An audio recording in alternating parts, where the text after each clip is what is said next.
Welcome, gamers. We're listening to the Hat in Time soundtrack, specifically the song Scootin' Through Clock Towers Beneath the Sea. It is a rare song to hear in full because you have to be on a scooter in a bonus level. But it's very nice. And then after that we'll go through the Card City Nights soundtrack and then the Dreaming Sarah soundtrack. Because I figured I'd just put one song in. But alright, so today I'm doing just some more bug fixes, some more tweaks and stuff. Someday I'll get to work on the other, the actual game stuff that I need to do still. Or like the content, but let's see. So there's one thing that I saw, which was that there's doubled sounds when picking up the bubble shot. So I'm gonna, let's do, how do I do that?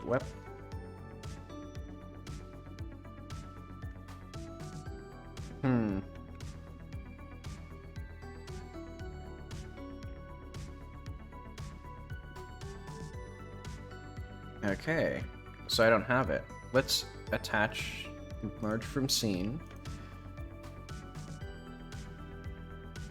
It would be in 85, there's a... Oh, you're gonna make me search through it manually? How cruel. How callous. There we go.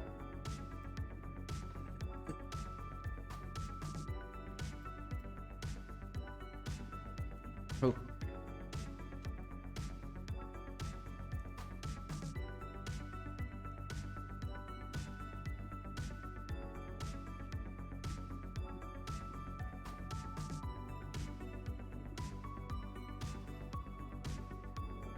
Okay. Let's see what's the deal with this thing.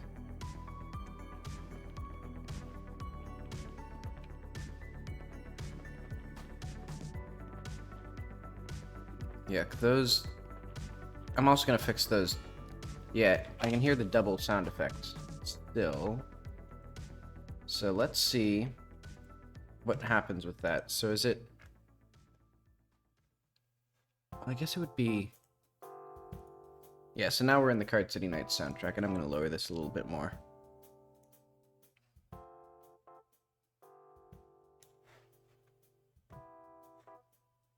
Let's put it down to 30.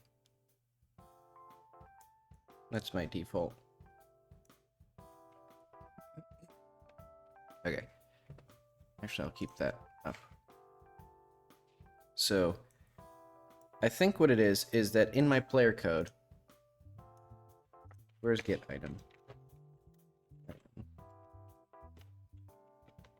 So if item.custom sound... Do I have a custom sound?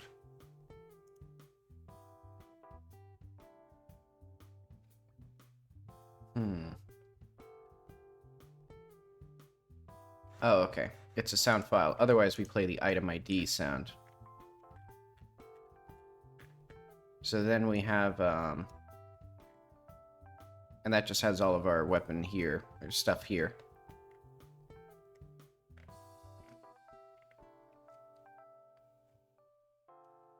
So weapon... So that seems fine.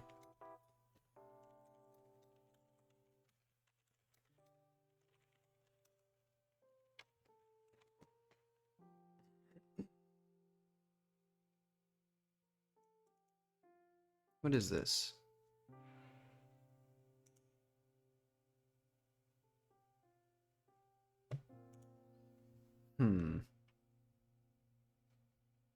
If item is audio stream... Oh, okay. That plays it manually. Otherwise, we play sound part item true.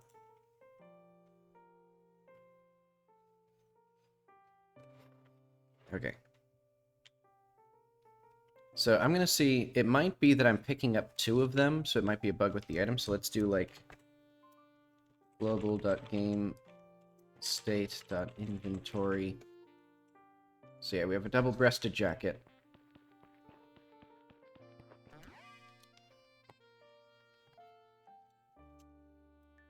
Then we only have one of these. And then let's do,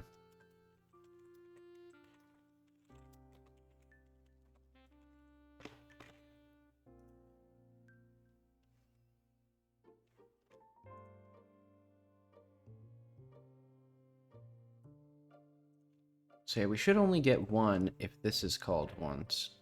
And let's also print the stack here. So let's... Oh.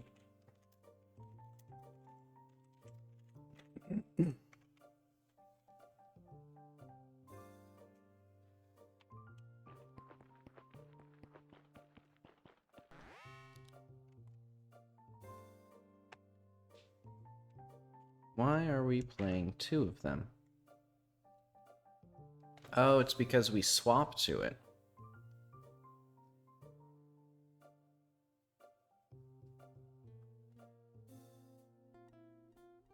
Do I want the player to automatically swap to it?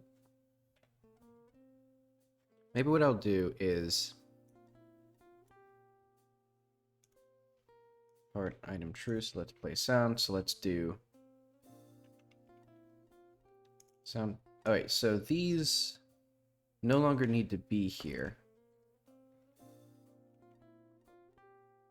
I'm pretty sure.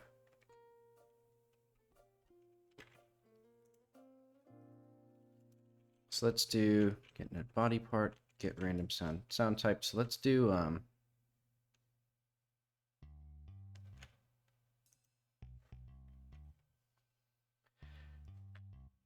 what do I do?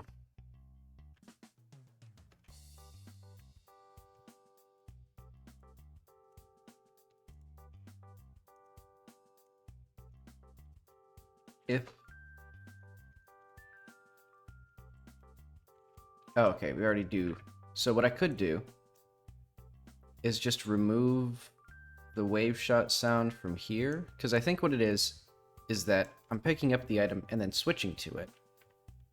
But how do I want to do that then? Because I could just do like this, where it's just empty. But then, no wait, that wouldn't work very well.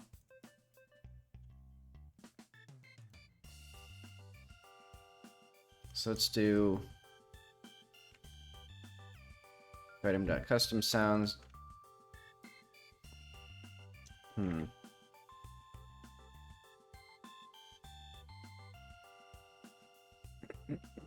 Elif not item dot begins with no item dot item ID.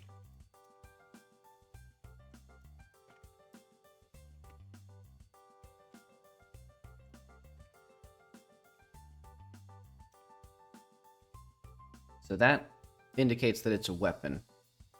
So let's see how this looks. Because this would mean that weapons don't play sounds when you pick them up. They play sounds when you switch to them. And I'm pretty sure... I know, let's do, So if... Hang on, let's do, on item.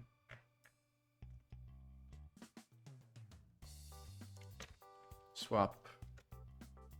Or what would it be? It's in the gun script.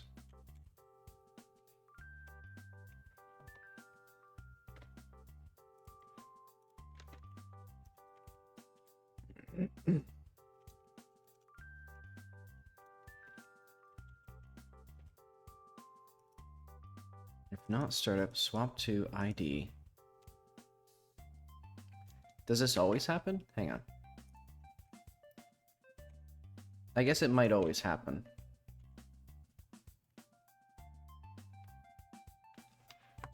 Wait, let's do item.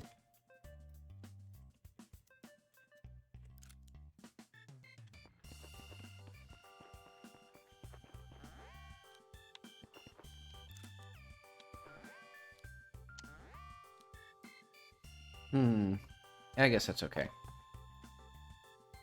I should decide later on if I want to actually switch to the weapon once you've already picked it up, but that'll be okay for now. Let's put that in like tuning and balance maybe? Or like tweaks.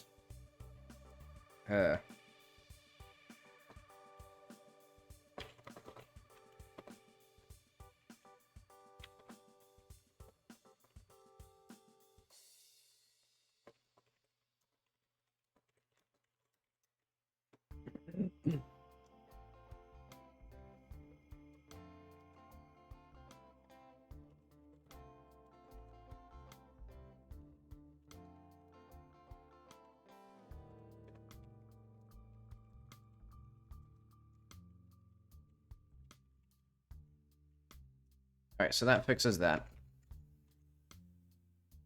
Let's get my PowerShell.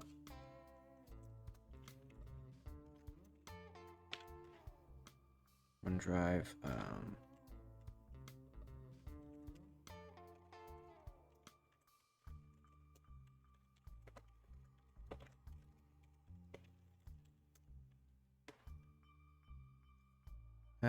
let's...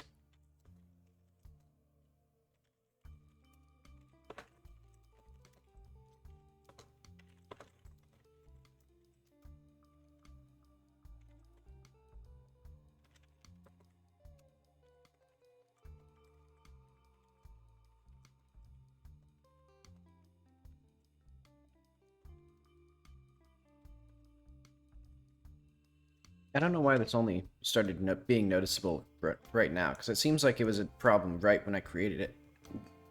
Excuse me. Let's delete these.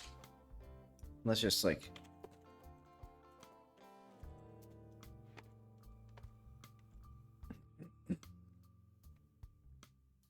Oh. Whoops. I mean, I guess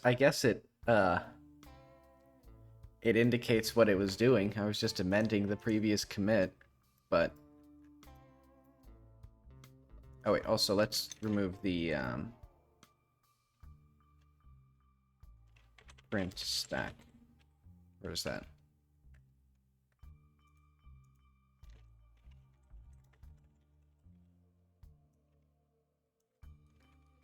Now let's actually amend it.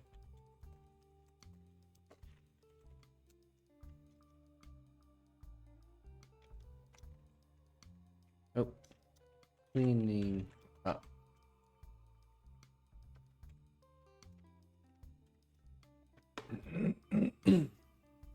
Excuse me.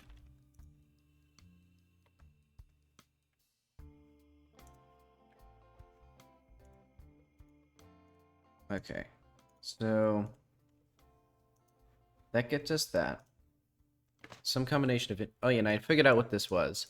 It was just, I'm pretty sure it's just pausing and switching tabs. So what I'm going to do is I'm going to go here, because I have a lovely guy set up who will hopefully help us figure out... Oh wait, I don't need to be here.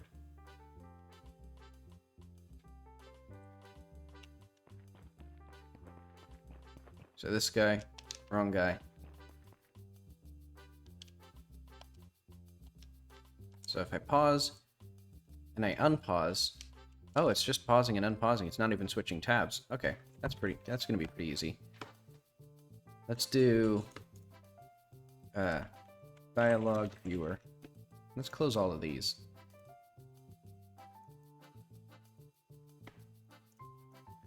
So what I want is active.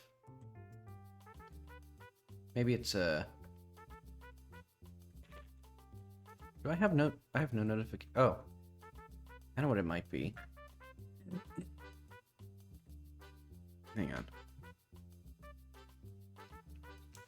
Do I have no resume stuff?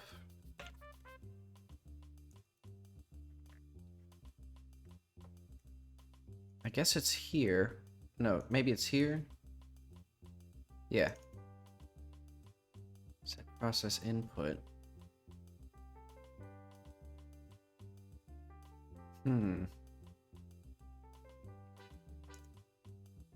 So, oh, okay. I think it's because... Why doesn't this work?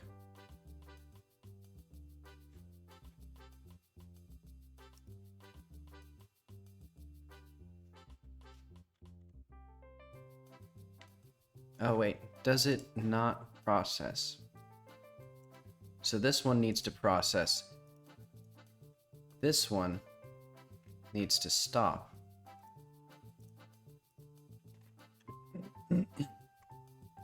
I think that does it. We'll see, at least.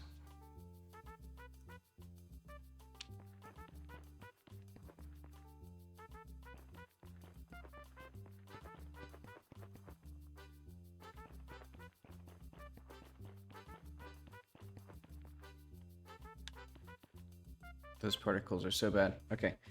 So now it's active. So it does... okay, it does neither of those because there's no valid instance. Wrong thing.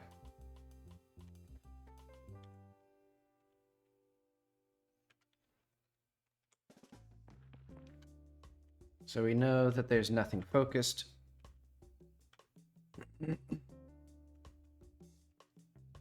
Wait. Oh yeah, I guess that's fine.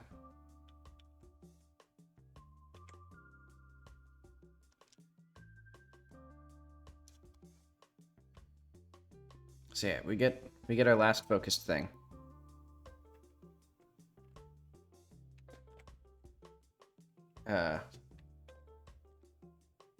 It did it 3 times? Why did it do it 3 times?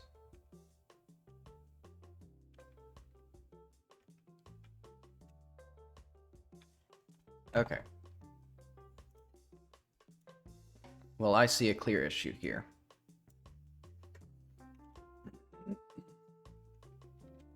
Let's get that.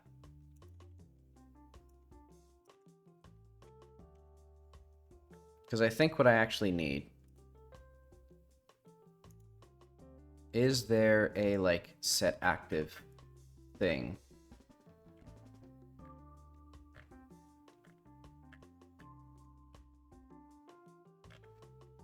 I need to have fewer of these, like, god classes that do everything. Like, this now manages all of the inventory as well. But okay, let's see what set mode has to say about this.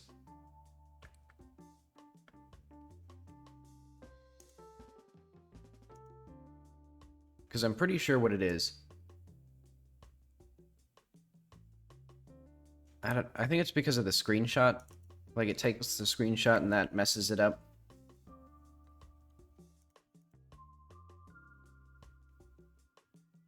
I mean, I guess I could just print the stack. Hang on.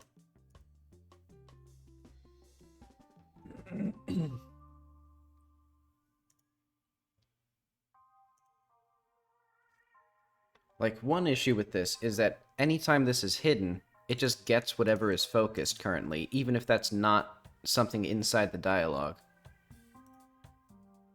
So I think what it should do is f equals get focus owner, and then if not f dot is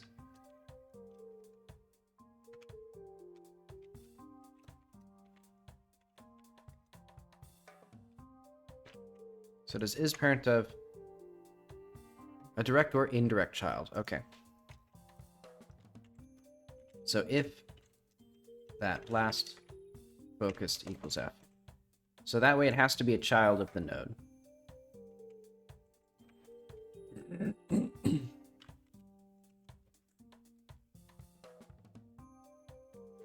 And then let's see if that just fixes it. Because if that fixes it, I'll just leave it as that. Because really the correct answer is to make it so that it doesn't activate that multiple times. Because I thought it would be a nice idea to, you know, tie this directly to visibility. Because, like, if it's hidden, there's no input, obviously. But it turns out I actually hide and show things even when I'm not directly changing, like removing things. So I can just pause, should unpause, good. So yeah, I think it's because there's like, it's doing it multiple times in there. So like it like shows this up, the resume button grabs focus, then it hides it again, then it shows it again, and then it finally, and then that's like what it is. All right. And this is a thrilling conversation that I made for the devlog. So that's good. So that was a serious one.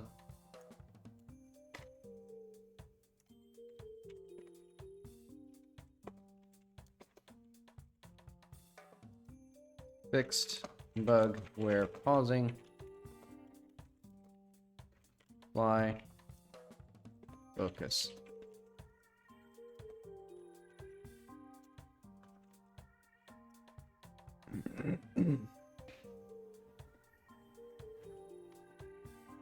Let's see. So the games... So I would like... I guess these are the most important here. So I will put them...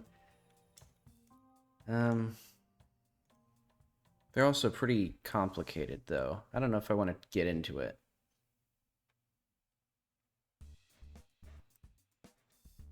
Because someday I need to do...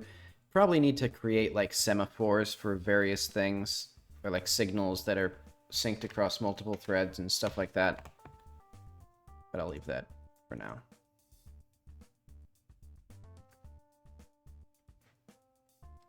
Let's do F and...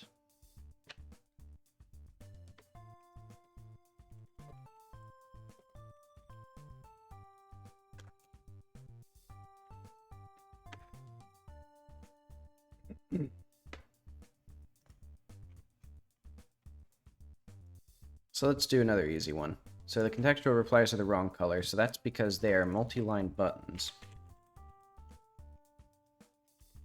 which are created in here, and they use a rich text label.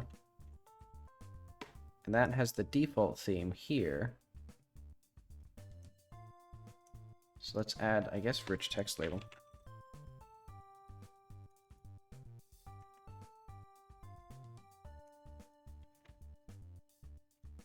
Ah, that was my mistake. It's not font color, it's default color. So if we go to my display settings, I have to manually set the theme. Like, I have to set each of these colors individually.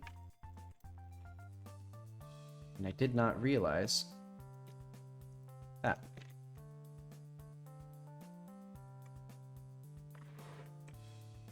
Okay, so now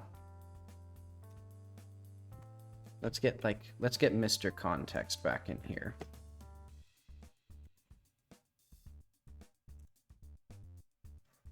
And also let's get Mishar's dialogue back. He'll eventually be a character. I need to go through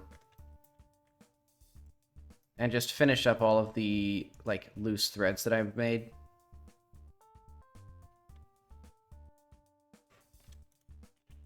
Okay, so these guys have... So this intercom is also another thing that is going to eventually have different dialogue than this. Okay, there we go. Now they're properly themed. And I should figure out if I want it to be left aligned, center aligned, or have it, like, be this mix of both. Because I guess the mix is okay, since these are multi-line, these are single line. Because it'd be annoying to have to manually... Well...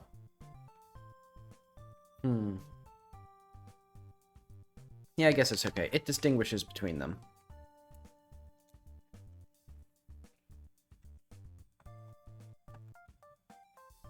No starting label intercom in file. So that... Oh, I know what that is. That's because this guy is going to be the lab eventually. So let's just make this BC underscore lab now. He'll be over here. And let's put, like, I don't know what to put on then. But okay.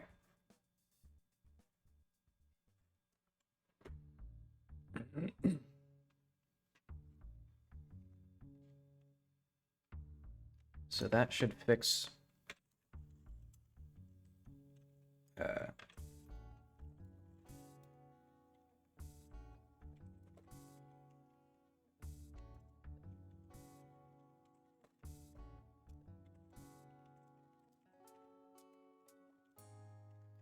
Fix reply button color.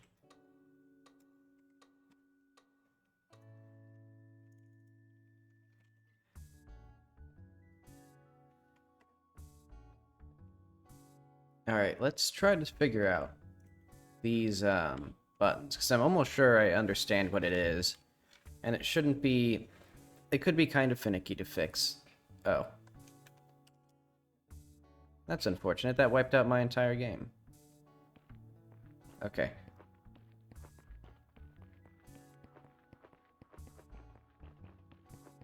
So now, it's not happening.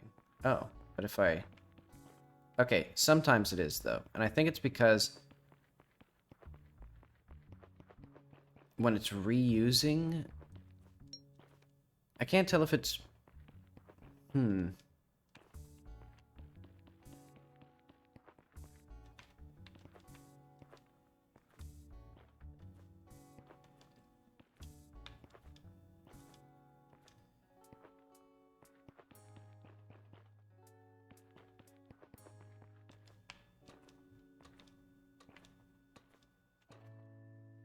Okay, I think I understand.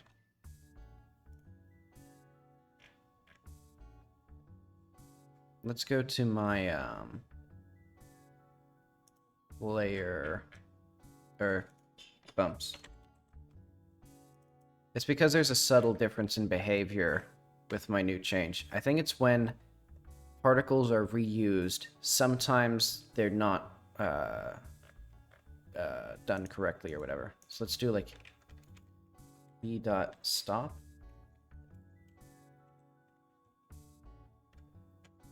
I guess it's just emitting.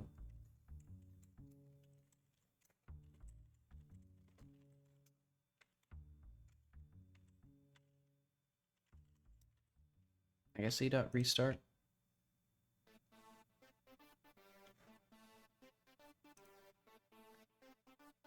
I mean, I guess I do that up here, but I'll do that here.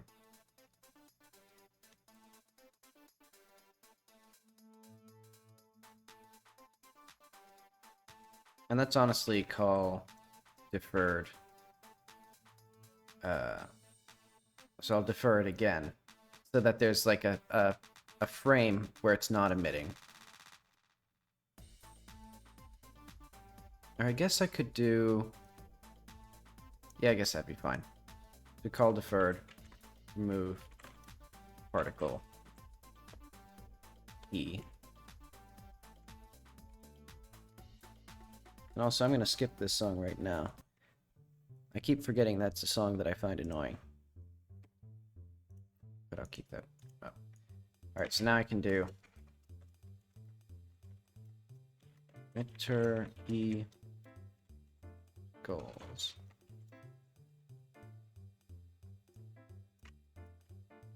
If is instance valid E. And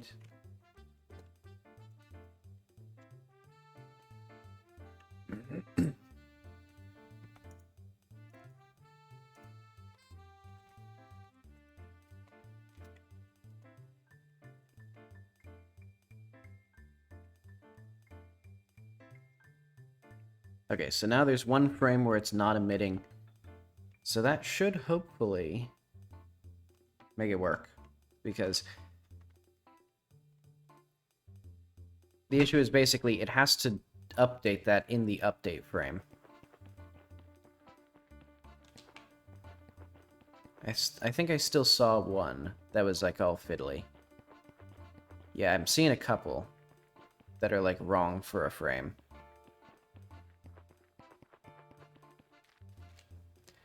So I might have to do the unthinkable and just make my code work right, instead of just fiddle with it and wait a frame or whatever to hope that it sorts itself out.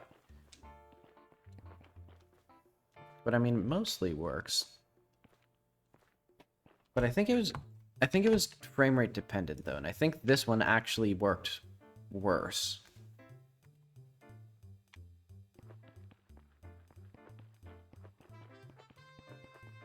Okay, so I think this basically fixed it. I mean, there are still some occasional, like, bips.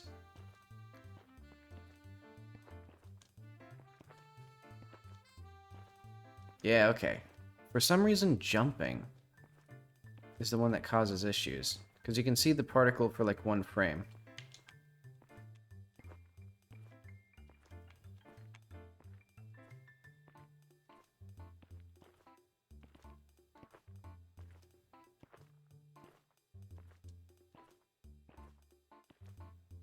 Yeah, right there.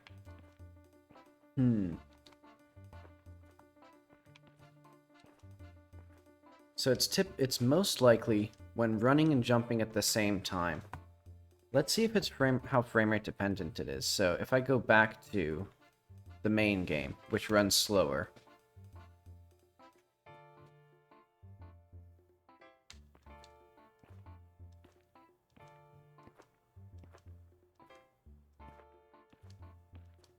And it seems about the same.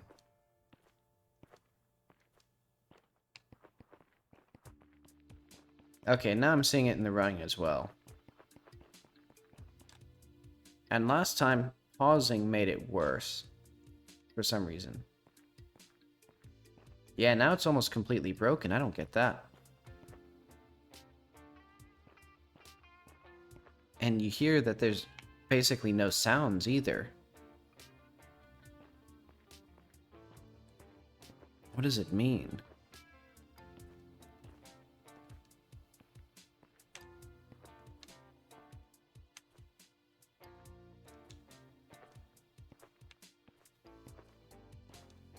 And like jumping here works just fine. Wait, hang on. Is it because... So this is rock.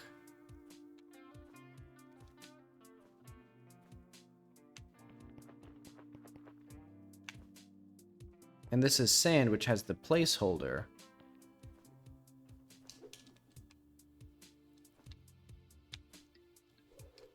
Let's see... Hang on. Let's not have it broken for now.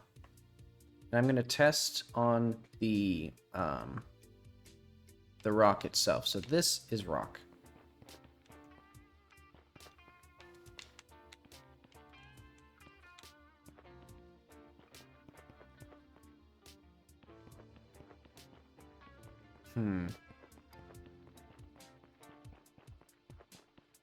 So I think I'm seeing a couple still occasional ones where it does the frame flicker.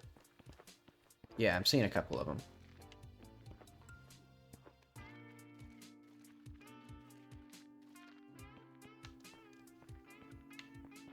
And then here, I'm not seeing as many.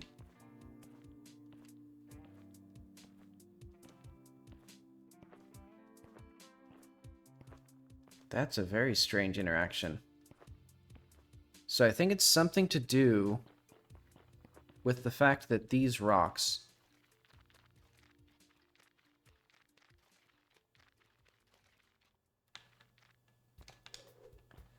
Wait, no, footsteps shouldn't have particles.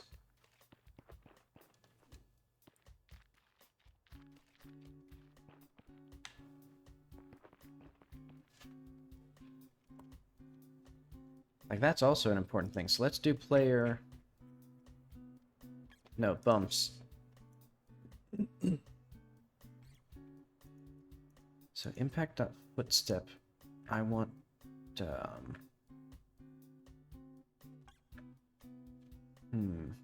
Rock sounds. What do I want here?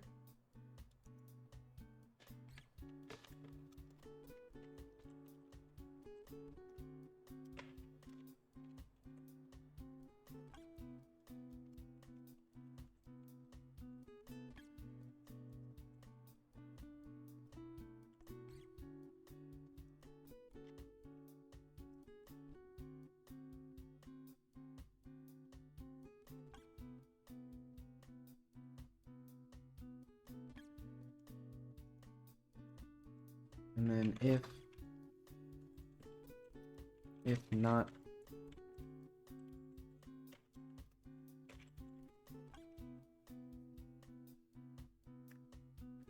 and then I'll do the same thing here where there's going to be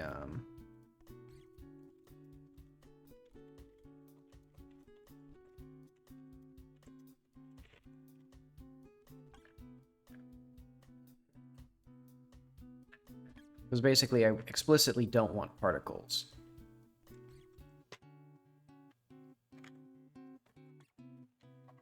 I guess maybe it's the number of particles that were being created, because now what's going to happen is there's going to be, because now there's basically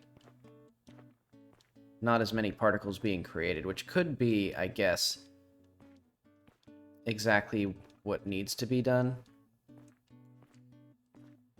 Because I'm not seeing nearly as many issues now. Let's go to the little guys, because they generate a ton of particles. Oh wait, why is this? Oh wait. Hang on. I also want footstep sliding. Is the sliding step? That's what I need.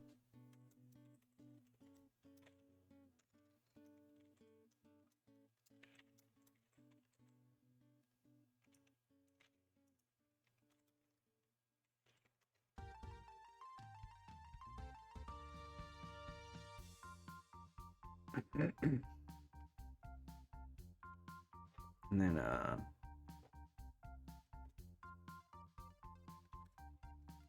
so yeah, I might just make this work how I want it, and then if that if that just fixes the bugs by, you know, having no scale issues.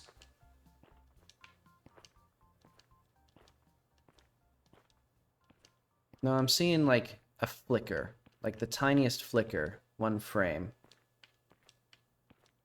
of it being wrong. So I think what I need is to just set the emitting property. Let's see how I do that.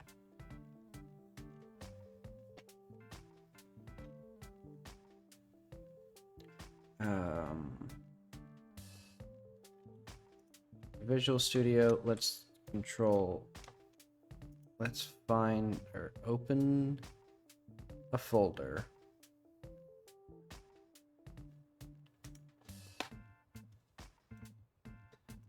So what I'm going to do is the particles. Did I not save my changes here?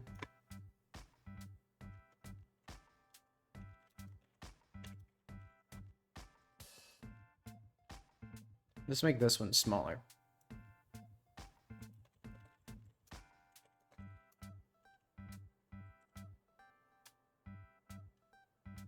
Okay, so it sets the emitting to false by default, and it sets it to not be dirty by default. Which I think is fine. But let's make it so that the set emitting. So this emit change stuff, I'm not going to have that here. I'm going to go back to what it was. So let's do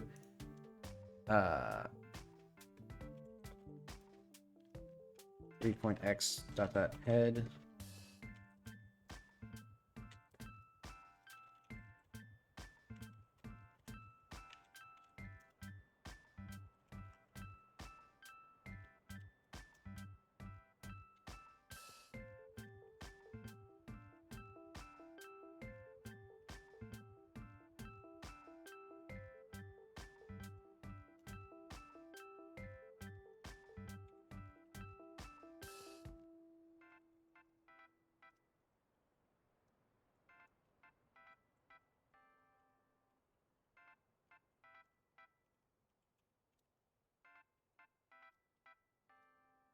Oh wait, it's .cpp.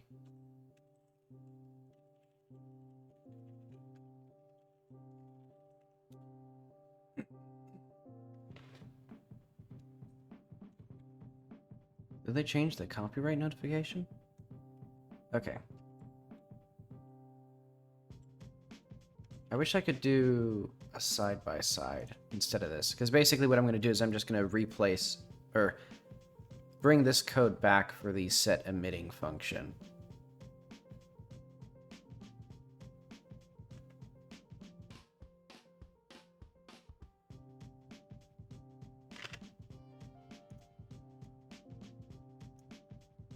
Because this emit changed is not going to be here anymore.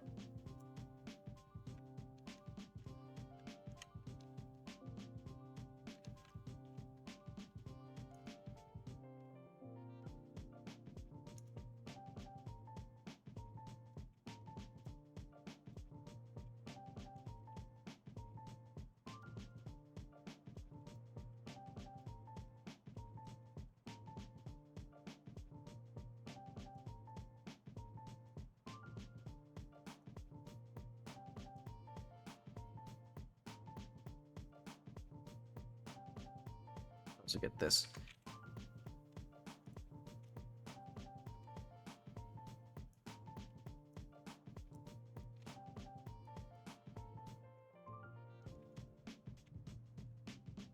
So let's do, I guess maybe this one will be here.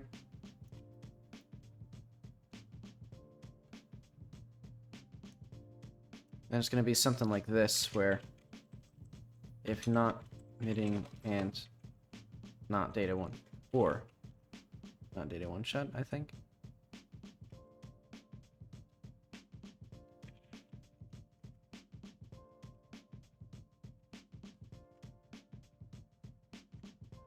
Yes, we do if emitting and one shot.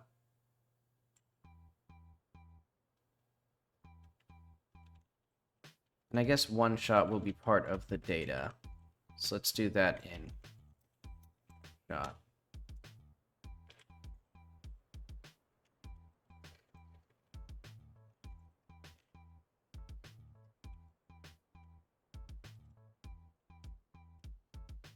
Okay, that's where all this stuff is.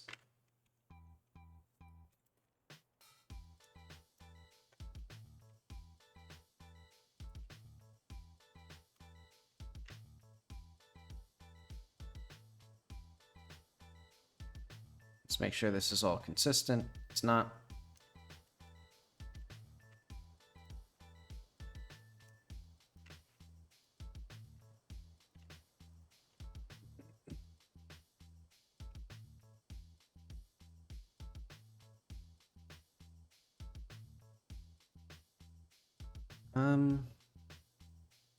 Particle set one shot. Let's get this and put it in the particles set. So that would be the server.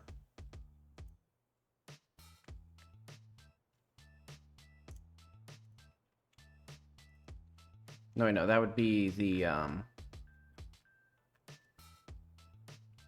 driver.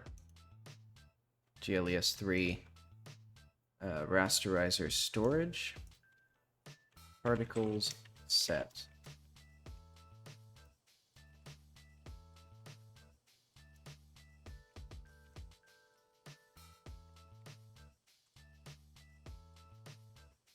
Oh, I already do data one shot.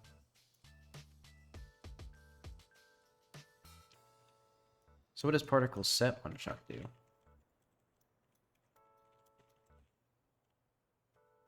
Okay, that does what I want.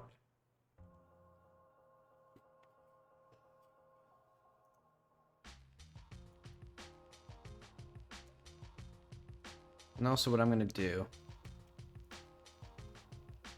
is if the particles... I don't care. Eventually I'll make this faster. But for now, I don't need to deal with that.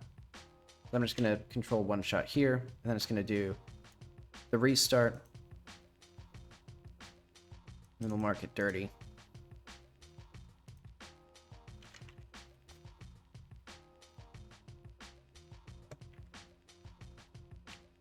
And let's make sure that I actually have this done correctly.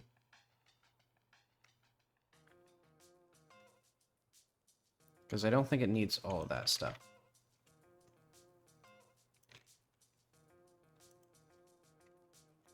Oh, wait, no. Okay. Yeah, that does. Okay, that's correct.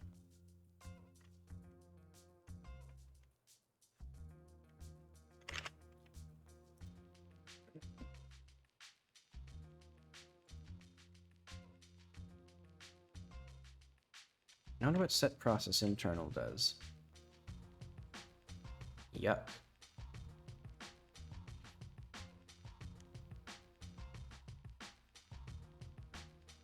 Something that I want to change at some point is making basically as many things as possible from strings to not strings, basically. Like, because you even call deferred by calling a string or passing in a string, and it's like, I feel like all these strings passed around are going to slow things down. But I'll deal with that in my performance pass.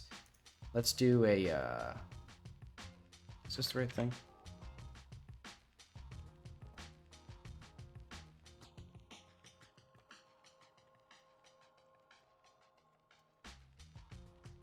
Let's do 9 threads.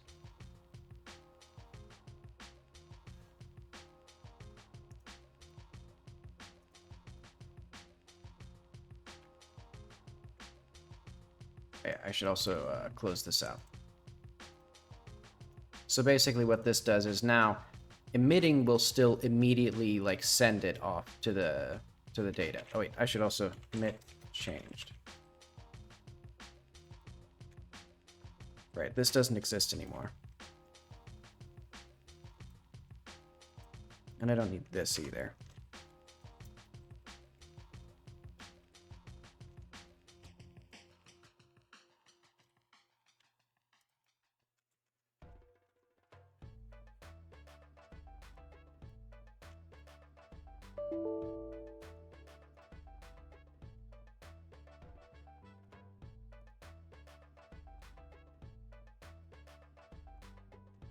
Let's make sure that nothing else here is...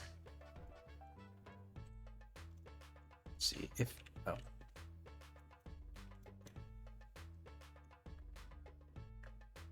Right, and an or don't work.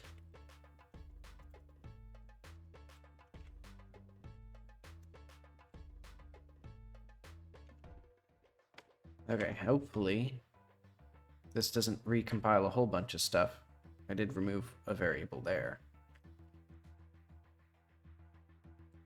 But I guess, okay, yeah, that would actually have been updated now. So now it's just the C++ file.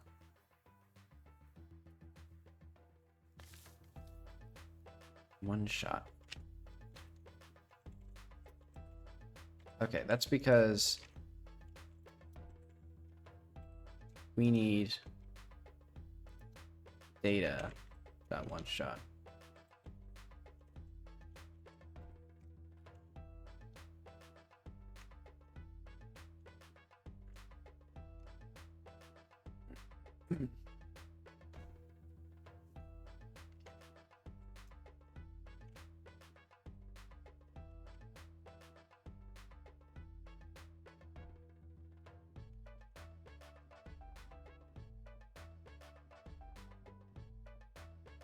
Oh wait, I need to also do if not dirty hands.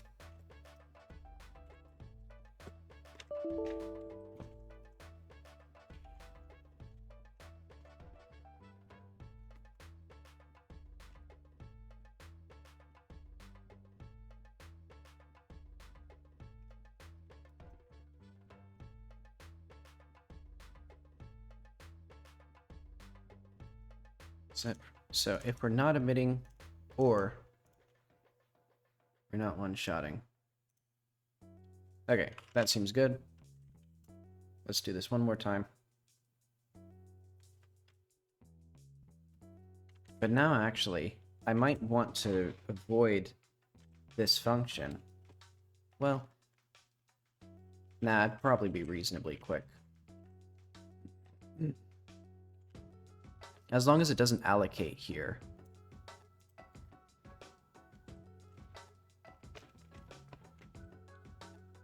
And I guess I'll have to figure out what these string names are and how they're created. And I'm not really sure the rules on,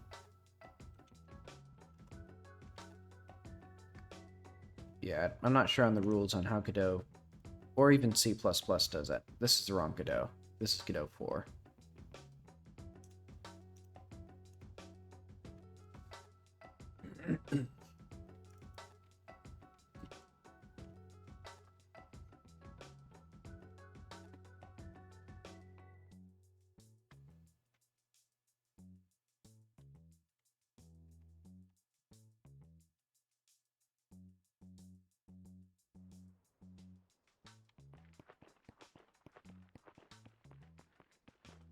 Oh, right, there's no, nothing there anymore.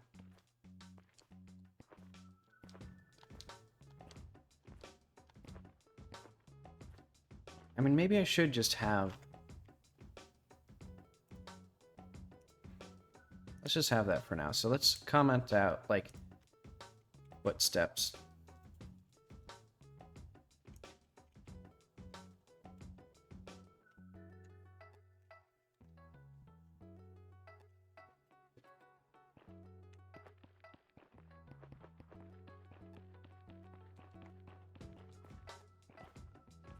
I think I'm still seeing a frame where it's like off. Let's pause. Okay, and that breaks it way bad. I think? But I don't understand how it doesn't. Like, I don't understand the rules for that. That's the weird part to me. Like, what would pausing do to break it? Wait, it seems to be proportional to the length that I pause?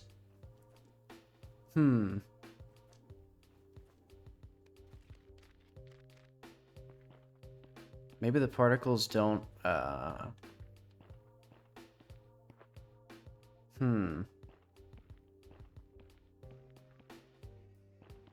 Weird. And like up here. So yeah, the sliding steps don't have that.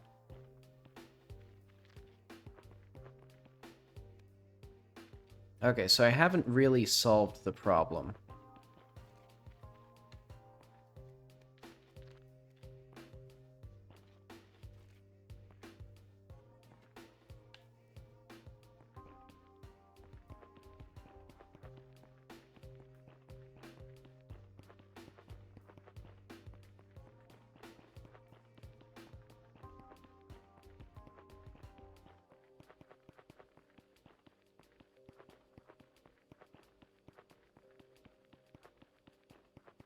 Also, at some point I should see how dithered transparency looks, because I might go to, well,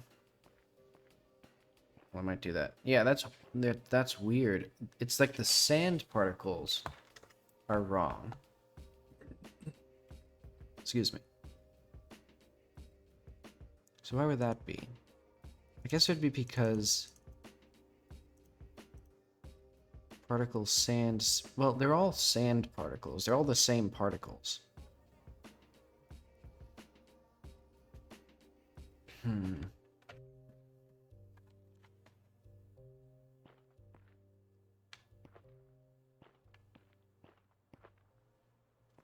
The fact that the sounds break as well is weirding me out. Like, that's, like, not typical. Okay, but I'm seeing now. I'm sort of understanding, I'm seeing the code happen. So it's something to do with, it's the specific collections. So it's not like it's like, as I pause here, the specific particles are breaking. Somehow. Oh, wait. That's exactly it. So there's particles, and they should fade away when I unpause. They don't. They disappear completely. Because they're not pausing with the rest of the stuff. Is that because bumps...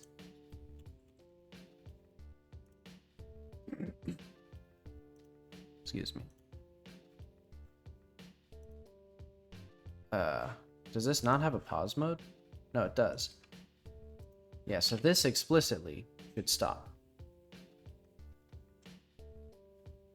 But because it's global, aha, now I'm seeing it. Now I'm seeing it. The particles were still emitting. So that should probably fix part of the issue. Maybe? Oh, I guess not. Okay. What if I just go through all of these and have them stop? In physics interpolation, I guess off?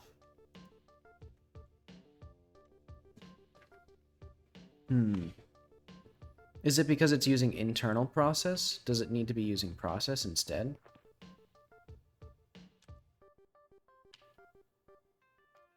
Weird.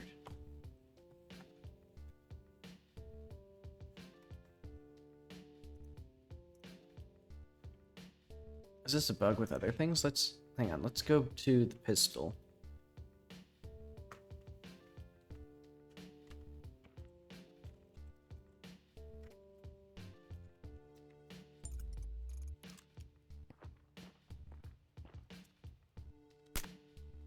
Okay, so now we have that little white dot there.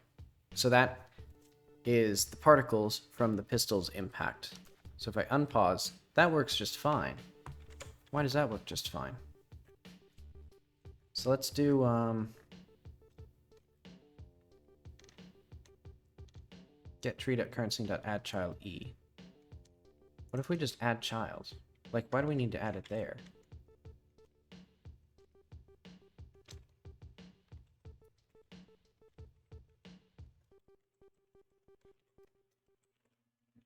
Like, I can just add that there. And then we can even just...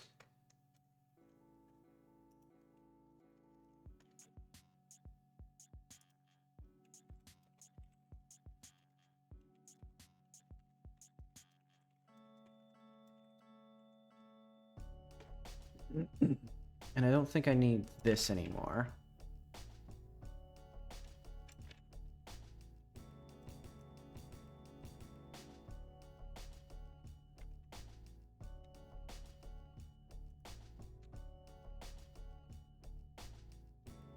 And I'll just get that.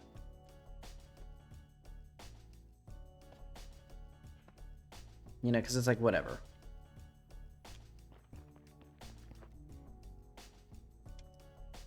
That's really weird. But it's not any other particles, like... Yeah, like these ones are fine.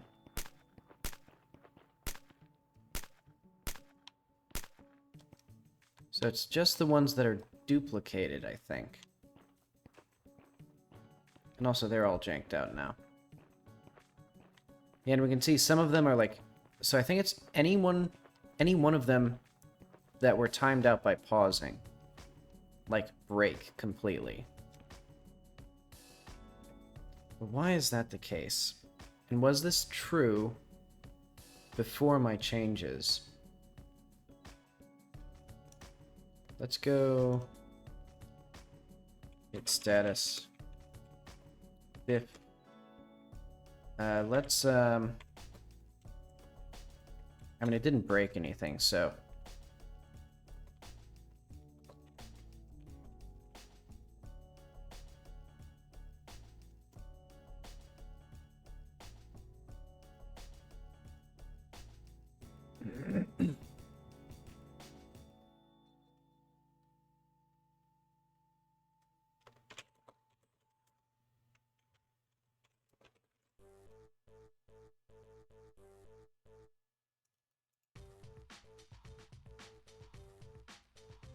I fixed a state machine from calling start first before update.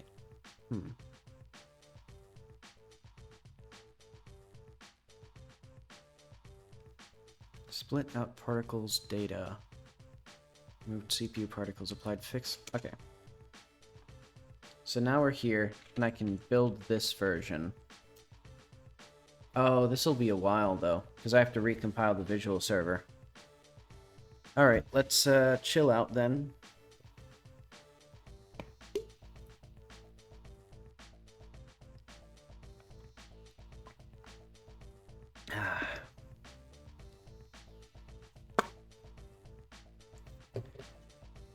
I guess now I can think about, or talk about the various other administrative plans I have for the game.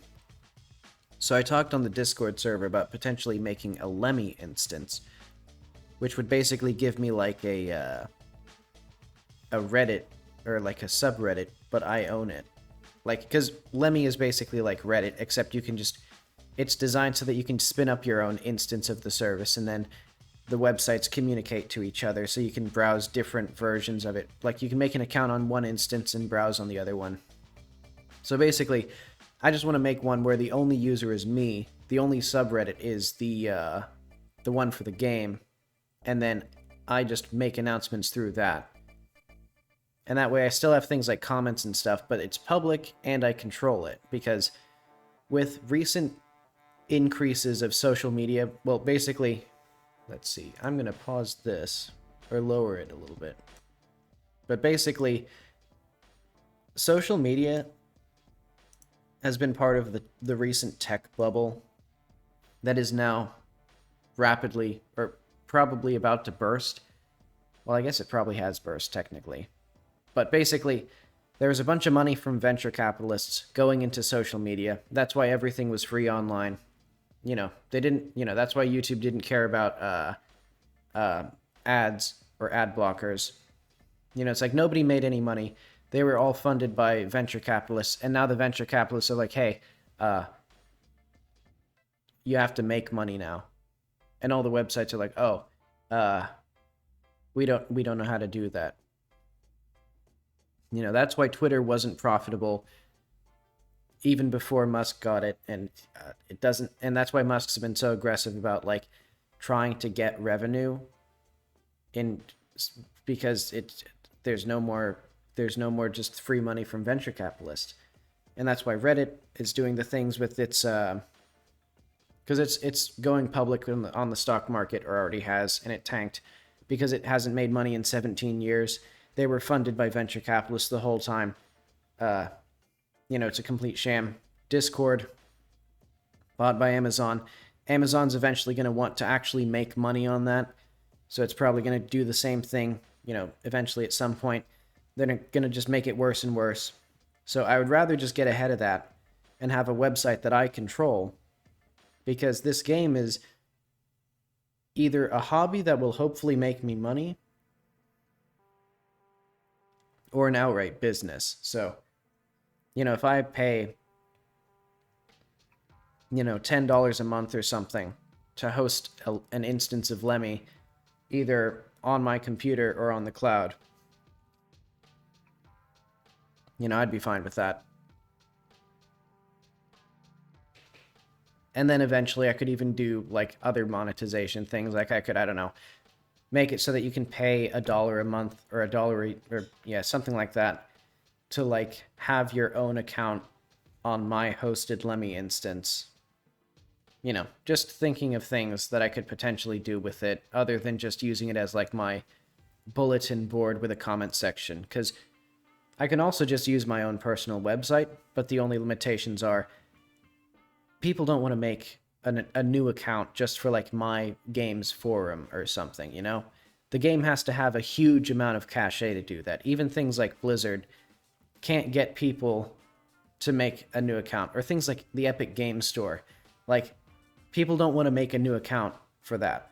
They don't want to make a new account for Fortnite and for Unreal Engine and all that stuff. So they're not going to make a new account for like my games website or something just to leave a comment. So the advantage of Lemmy is I get the benefit of people don't have to make an account on my site. They can make an account on any instance. And I still own the site. Like, I still own my content and my subreddit. So if, any particular Lemmy instance goes belly up, everybody on that account is screwed, but I'm not screwed.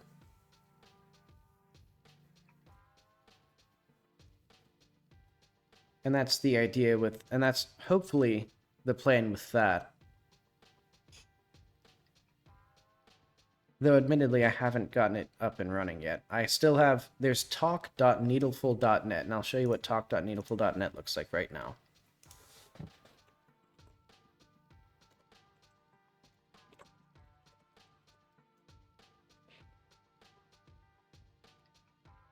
It should be running. Yep, so it's just an HTTP site, so you have to continue here. So it's just the Nginx placeholder right now, and it's running right out of my laptop. And that was a pain to set up. Like, I could set up IPv6 really easily, because you just set up like that your machine has a distinct IP address, and then you can just connect to it. But then I tried actually setting up a domain name to point to that IP address, and it didn't work.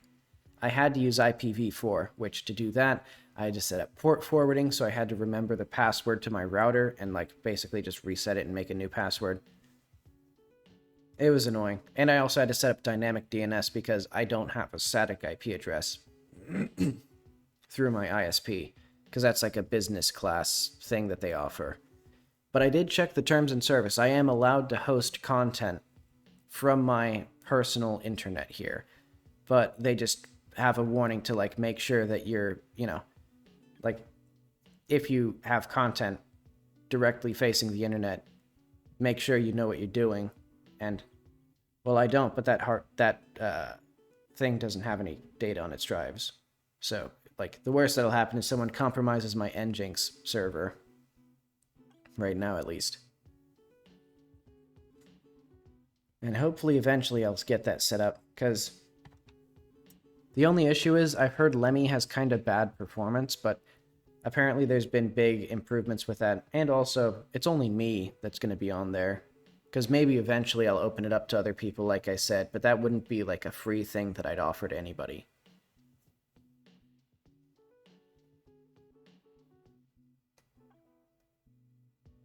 Let's see, other administrative things. My current devlog is about 10% done, which is kind of alarming given how long I've spent on it. Well, I guess the audio's done, the script is done, the editing is not done, and that's what takes really the longest time, because I have to compile the footage, and then each second, well, each minute will typically have like 20 like snippets or clips and images and things. And so I have to go through like all of my streams to get the right footage, or just go back into the game and reshoot footage, and then create the little visual aids and the drawings and the 3D models and the video clips and animations. But anyway, that'll be fun when it comes out, hopefully. Should be informative on what's going on with the game. And we should hopefully have... And this is just a test. I should have tagged it.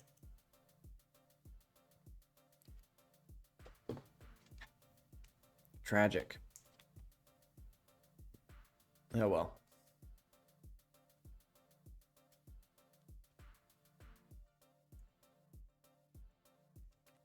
So what am I doing?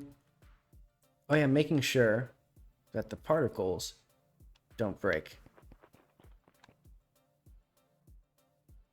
So now, okay, so that was a bug. So that's just not related to this issue. So that's good. So let's compile again. Is there anything that I would need to test here? I mean, I guess what I should do is let's go to C Tools Godot.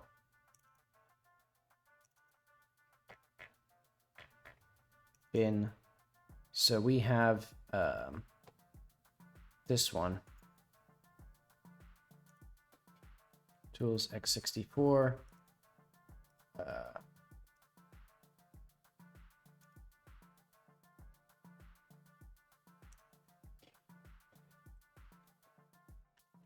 Normal, or I guess like old particles.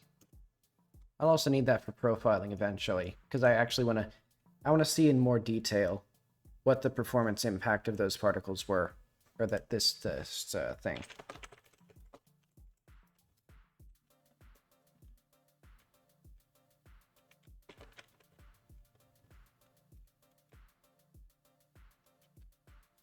All right, let's do that again.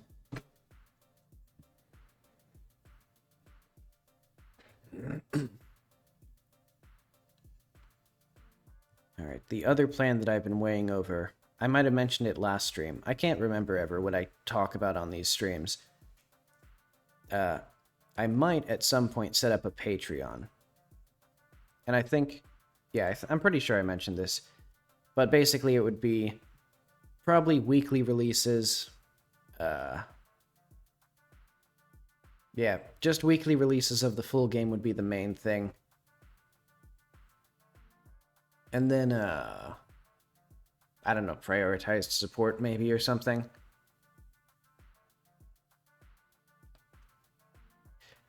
And then, what else would it be? I mean, that'd be kind of it, honestly, at least for now. Because I don't have too much time, since this is just a thing that I do after work. to, you know, go too heavy on the actual, like, Patreon reward stuff.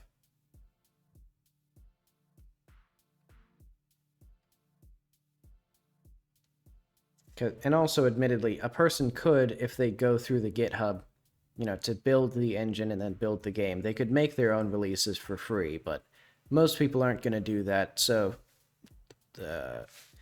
I don't think there's a significant amount of loss. And plus, technically, with the license on the code, it's source, well, the game itself is source available. Like, the actual, like, source code is split into an MIT license, but then the assets themselves are specifically, you can't make a standalone project with them. Unless or you can't distribute a standalone project with those assets, the art assets. So that's sort of the legal basis covered there. Because I'm fine with people, like, using my dialogue system or something if they want to use it. But the actual assets themselves and the dialogue and stuff, that's the, like, identity of the game. And I remember seeing somebody before confused about the fact that programming has such a reputation for, like, sharing and open sourcing stuff, but art doesn't. But at least for me, like, I think it's just because the programming is like the bones of the software. It's not visible to outsiders, and sharing it doesn't really cheapen it. The only, like, negative side effect of sharing code is that people ask you for help on it if you're not interested in helping them. But otherwise, it's generally a positive, like, because you'll get people contributing on it. And it's only a negative if you wanted to sell it at some point. Like the individual pieces, I guess. But then with art assets, like, because that's what people see, if they see it in some low-quality project that somebody else makes, that cheapens your project because they'll conflate the two. You know, where if it's like, you know, the dialogue system, they might recognize it after some use, but that probably wouldn't cheapen it. They just think that you're using common tools or something.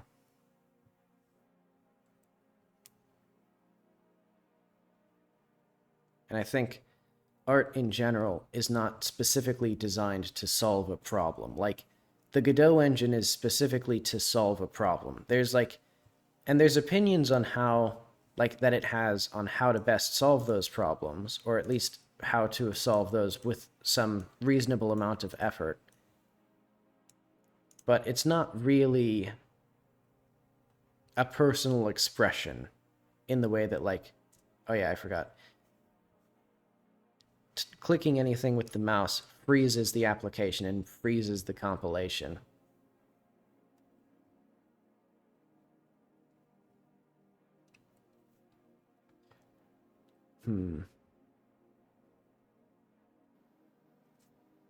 Yeah, at some point I might just split off the internal parts of the code into separate repositories that are themselves open, and then keep the entire game's repository closed.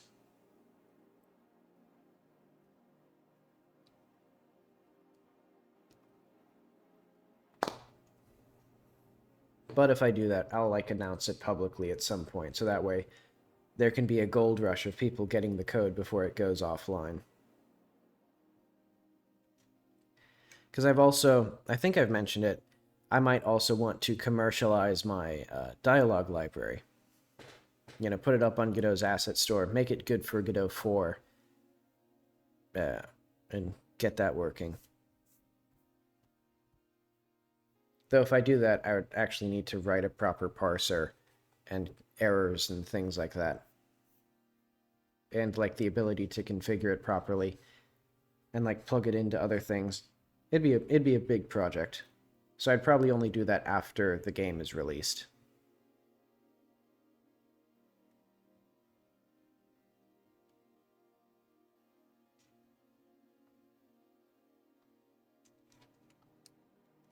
Weird, there's, like, a perfect rectangle on my tablet right at the edge of the screen, and I don't get... Why would that be there? Like, because there's also a line right here. Like, it doesn't go to the very top of the drawable area. It just goes right in the middle here. There's just a scratch or something. But it looks like it's been worn repeatedly. Weird. Because I'm using like a... This is probably like 8 years old now. Maybe even longer. Like 10. This bamboo tablet that I have here. Oh.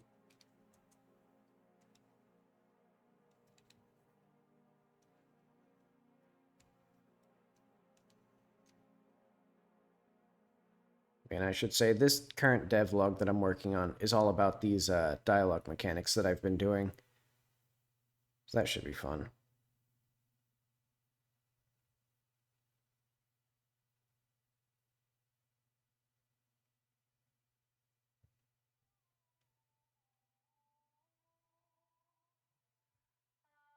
And then I think at some point, I have a bunch of projects, or I have a bunch of things that I want to work on. I think the next one might be checkpointing, and all about like what constitutes a challenge, what constitutes failure, and how the player should be reset. Because the game has sort of a complicated reset system.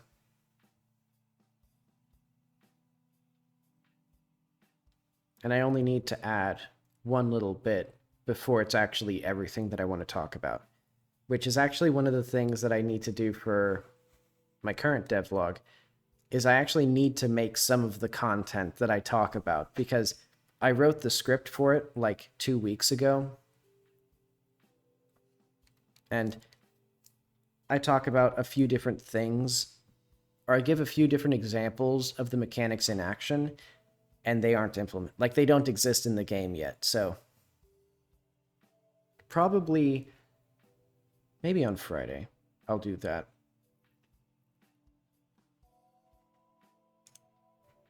You know, or, well, I guess Saturday is when I'm working anyway. Like, that's my dedicated work off stream day. But okay, we're back. This has been compiled. It's now linking. It's being created. There we go.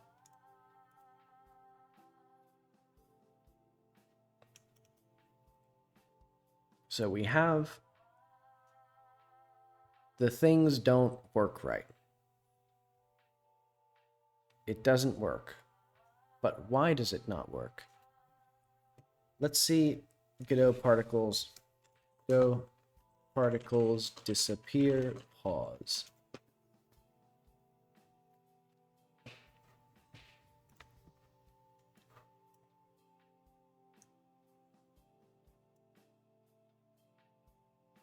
Particles are disappearing. Oh wait, I shouldn't waste my time on the Q&A. I should just go to the GitHub issues. I keep forgetting that.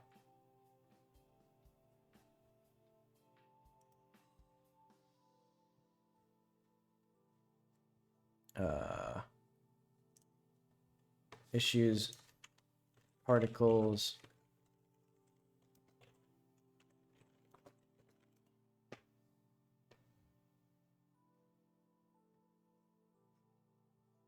Let's also drag and drop, node selection, shaders.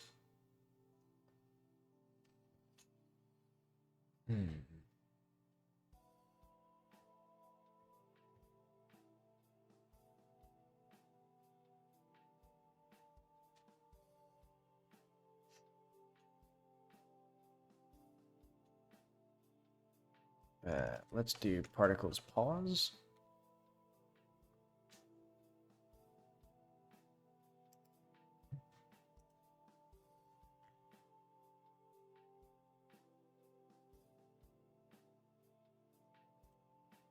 Maybe it's something to do with the interpolation.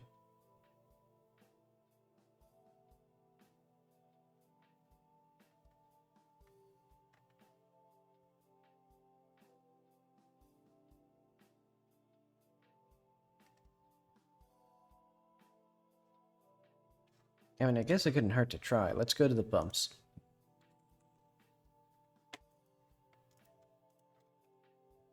Physics interpolation off. Timescale response on. Say okay.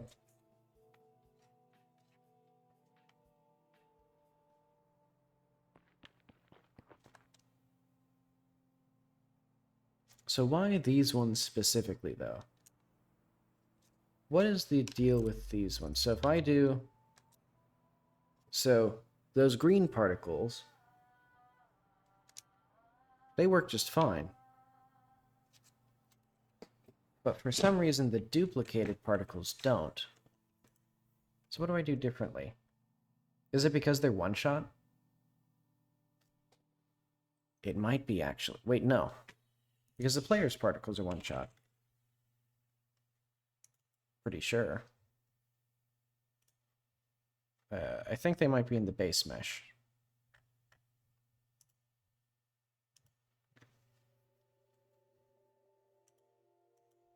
It's like the heal particles. What do I... Huh? They're not perfect? Or they're not emitting? Or one-shot? So what happens if I do this?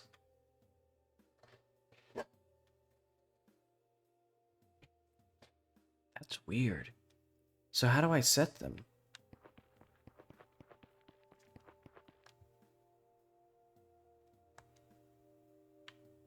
No, that works fine.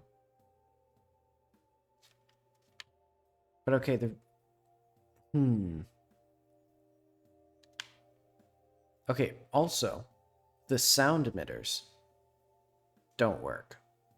So that tells me there's gotta be some... there's gotta be universal. Yeah, because it only breaks the ones that... it breaks the particle emitters and sound emitters that were spawned, or like in the scene at the time of the thing.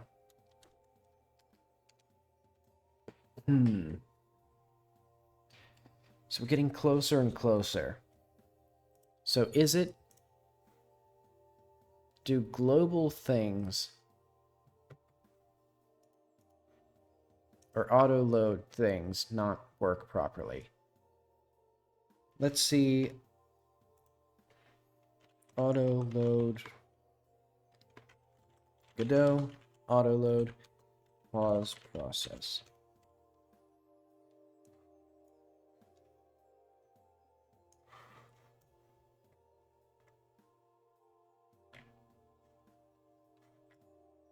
Oh wait, I keep forgetting.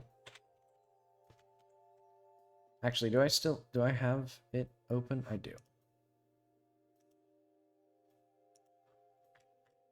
Let's go auto load pause.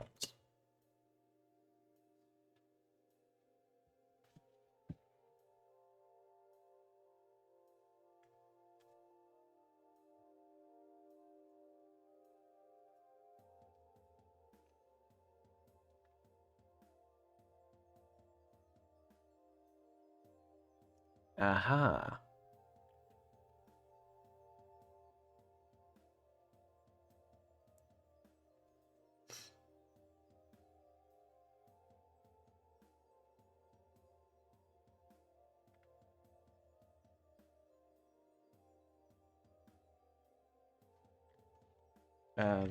I don't know. Let's do like function process if get free dot paused.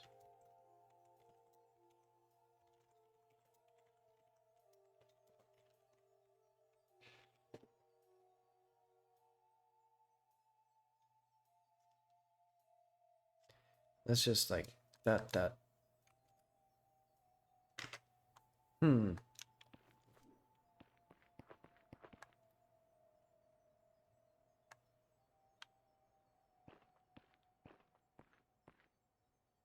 Weird.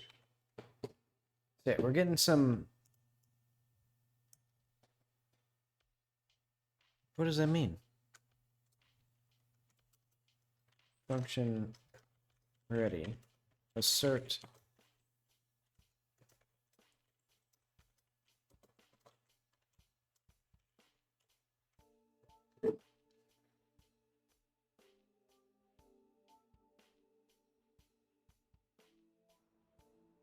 So it definitely stops.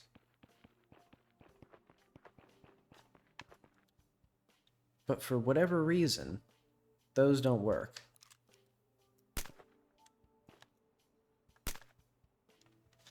But these particles do work, even though these... Actually, hang on. Let's go to the pistol particles.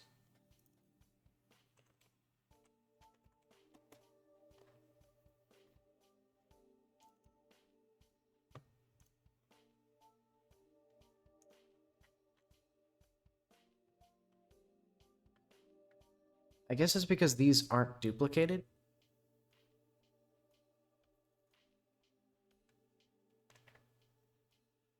But how would that work, though?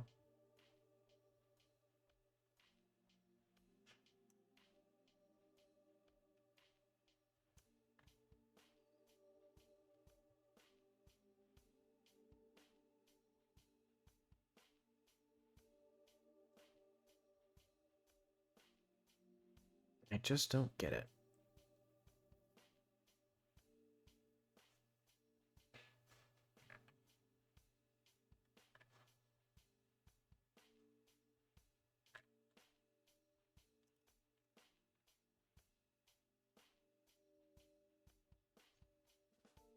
Okay, so that makes sense, I guess. Then, what if I did impact particles, and then we duplicate the particles, and then we do, like, if particles emit once. Add child E dot pause mode equals pause mode stop.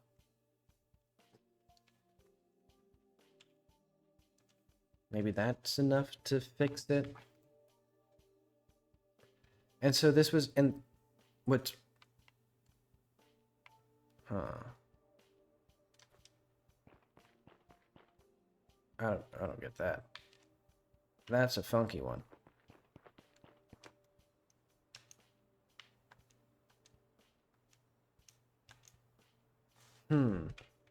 Again. Broken. But why does that happen?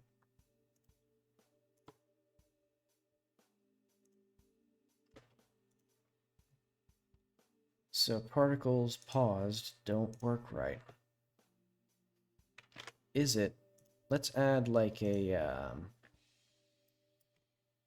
I don't know what I can add here.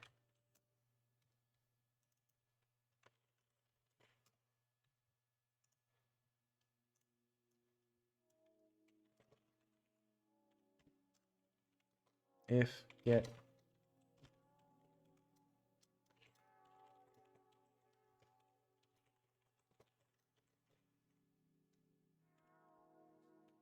Did I remember the delta time when I wrote process the first time inside the bumps?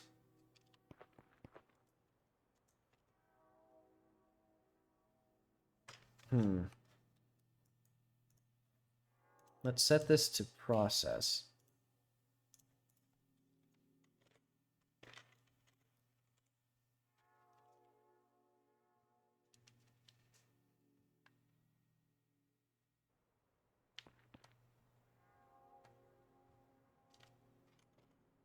Okay.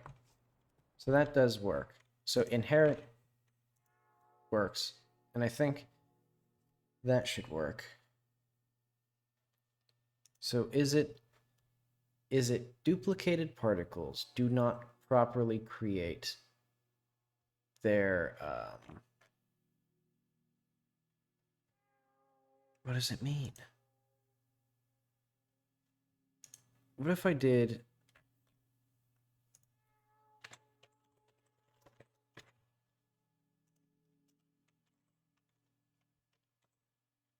if not?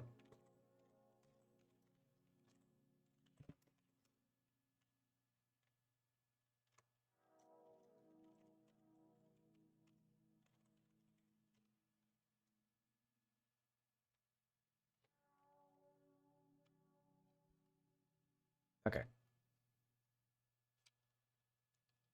So now it'll duplicate one particle. And then, if I unpause, Okay, that works fine. So it's not the duplication itself. I don't think.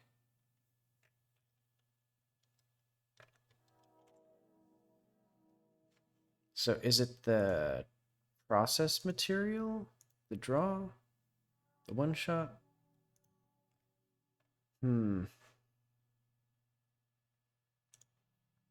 If I could ask the computer what was wrong, that would be handy. But I don't know. I don't think any computers are smart enough to do that yet.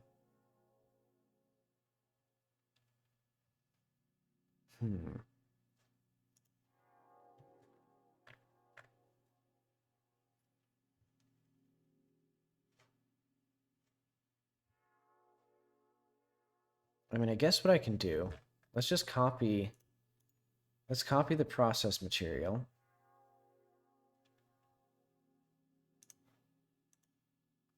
Let's go to bumps. Let's add a new, I know. Let's merge from scene. What would it be? Items, weapons? No. Player weapons. Pistol. Particles. Rename to... So if I just duplicate this particle emitter, and then we do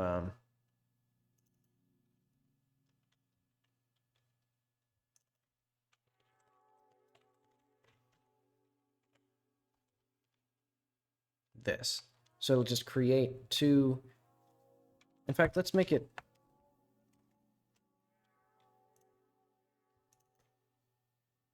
Let's just put explicitly here pistol impact.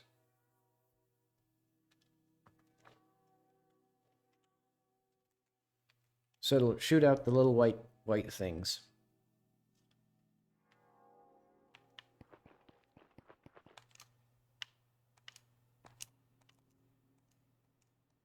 Okay. So I'm seeing that our little emitters broke. I know why. I know exactly why. This is my fault. Yield.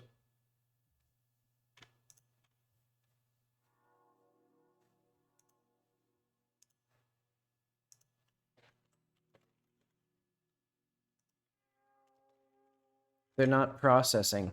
It's because I'm yielding. And that's also why the sounds... But why would that work? Why would that cause issues, though?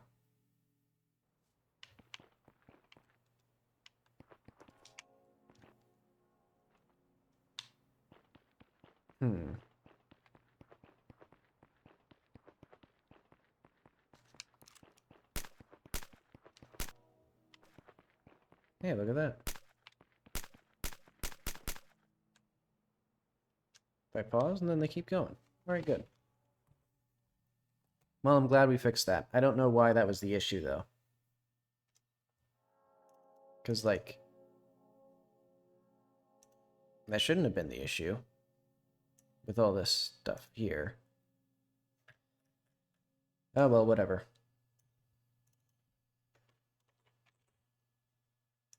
As always, the most complicated bugs have the simplest solution.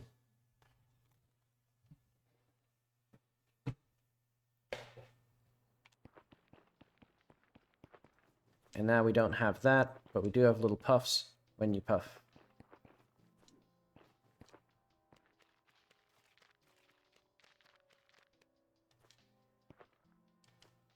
And I still see the frame jitter, but I can at least say the pausing is done. So let's, I don't know. Footsteps flicker, footstep sounds are also broken, they are not. So multi-threaded loading can still jank, and the game crashes semi-frequently. So these are going to be the most important bugs to fix. And they're also going to be basically beyond my abilities. But let's try anyway.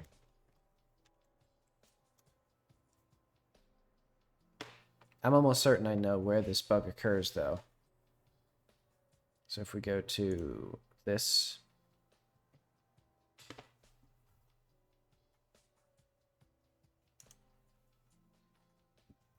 attach.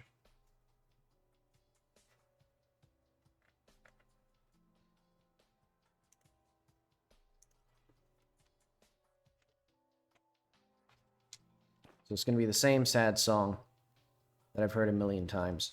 Let's see if crashing happens if I sleep. Ta-da.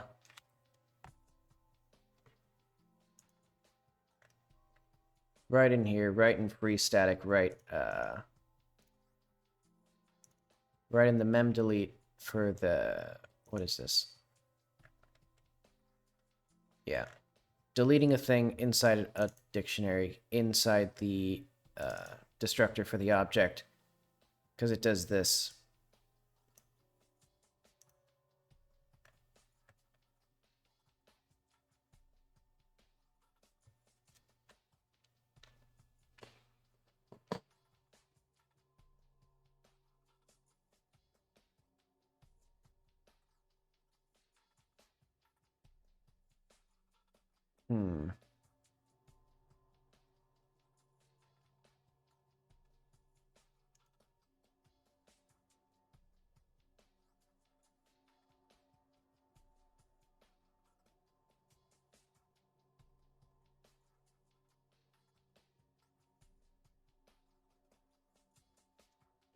So how can I fix this? So this is the same sad song that I've heard a million times. You know, we're deleting our lover's contact number, but she already disappeared. So there's a null pointer causing a seg fault. So if we go right in here,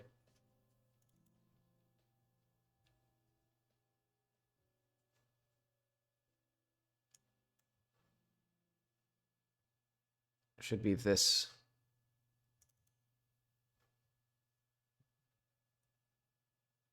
Is it? So I'm assuming it would be this one, heap free. And so that's in here.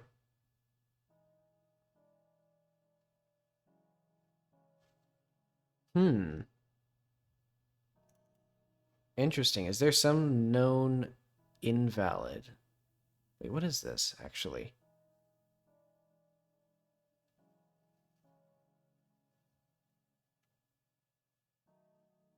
I'm not sure I understand where these are.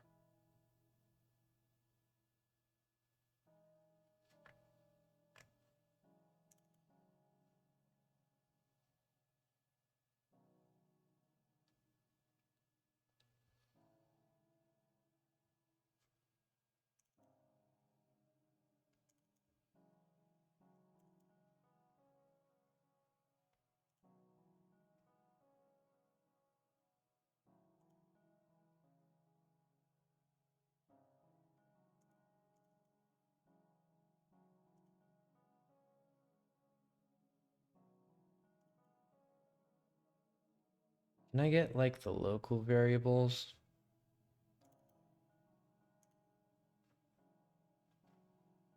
Delete allocator. Let's do, okay, so this template function for some reason isn't working, but okay. I know what's happening, sort of. I don't know why it's happening. Because if we go all the way up, we are deleting a GDScript instance. I'm pretty sure. Oh.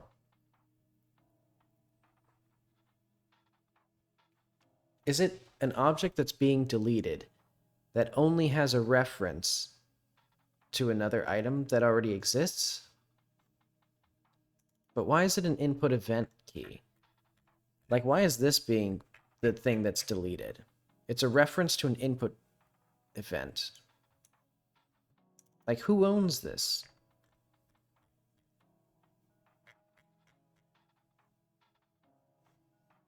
Because it happens here, I guess.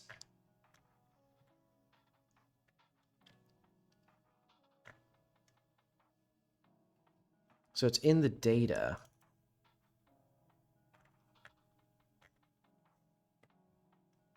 And it's inside the copy on write data for a variant. Which is inside, it's deleting the vector.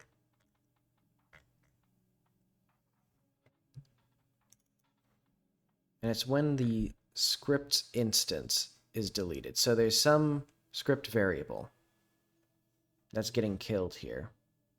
So what script is it?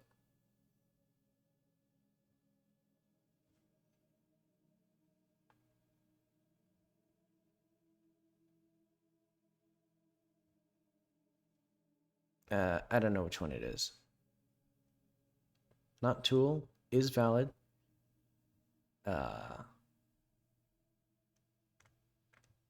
Maybe I can get the source code.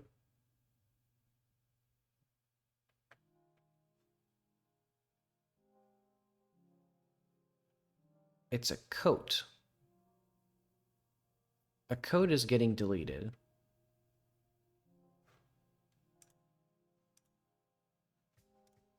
Let's go to coat in here instead. So it's, where's that coat script? If it's actually something I did, that would be nice. Items coat.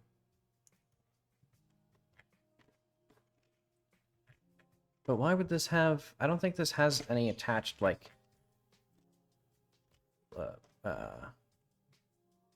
what's the other thing that's being deleted in here? Let's check this destructor now.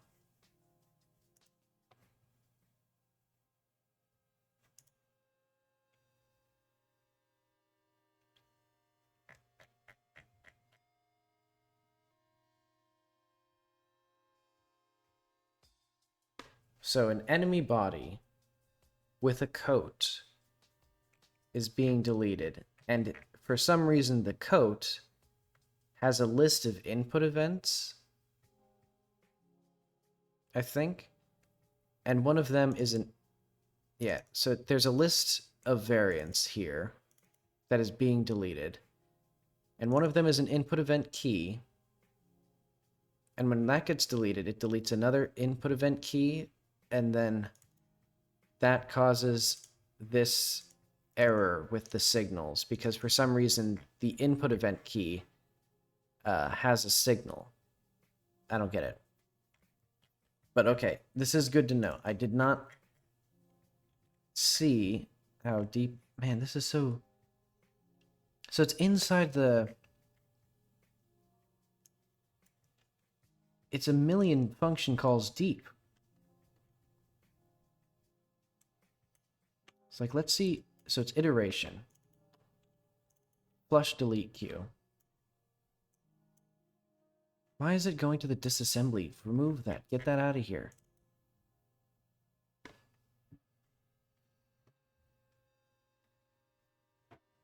So yeah, it's going through the delete queue. We have, what, 5 things? Why is it a linked list? That's weird. So many linked lists. Pre-delete handler. So I think... So this... It would have crashed? So it's the pre-delete handler of some object. What is the object, though?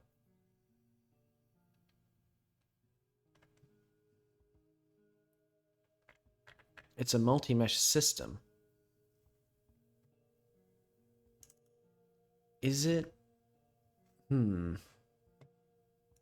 Okay, so it could still be my fault yet.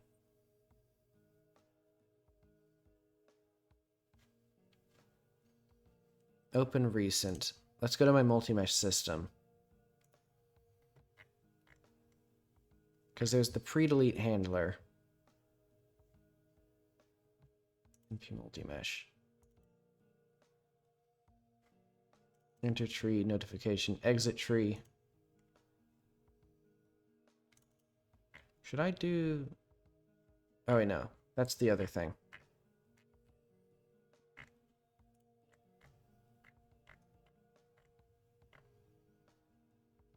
So we don't do anything here that would be causing issues, I don't think.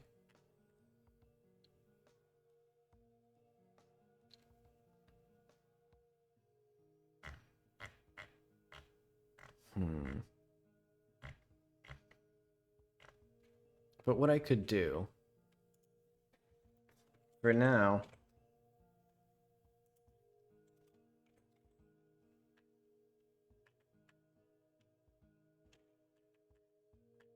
let's not notify anything ever.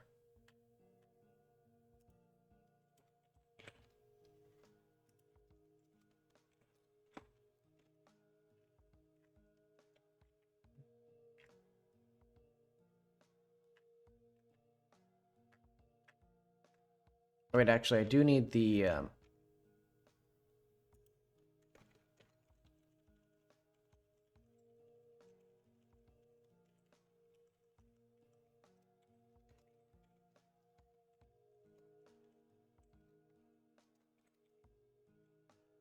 If this really was the issue this whole time, I'm going to be disappointed in myself for not figuring that out. But okay. So if it's notification ready, we're going to do this part.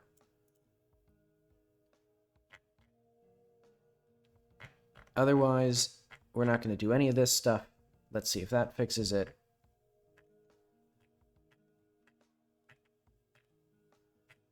And also, let's go through our destructor, or constructors and destructors, and...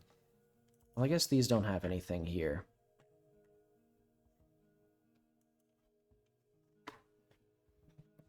Oh. But then, what's up with... It's so confusing, though, because it always crashes at a list of input event keys. Or, like, dereferencing an input event key. So I don't know if this is all related to that, or if this is just some big coincidence, because then it goes inside a multi-mesh system, then it goes inside a spatial, then it goes inside another multi-mesh system, then it goes inside a node. So what's this node?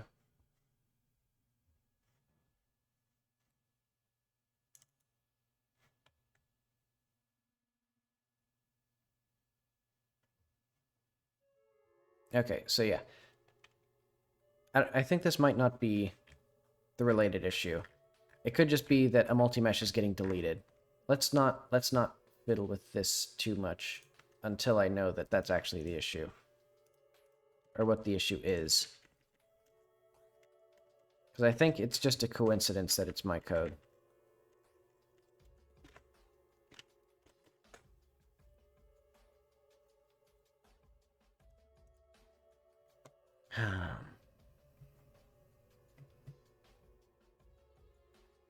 Yeah, because we're doing our pre-delete here. If parent, remove child. Otherwise, while we have children. We get our children, we delete the child. So now we're in here. So we don't have the class that we're doing. We have this pre-delete handler.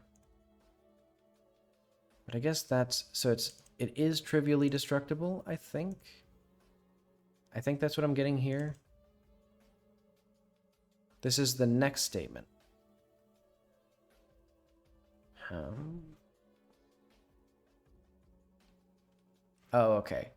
So I think it's doing the pre-delete handler for this, then. Maybe? What's the external code?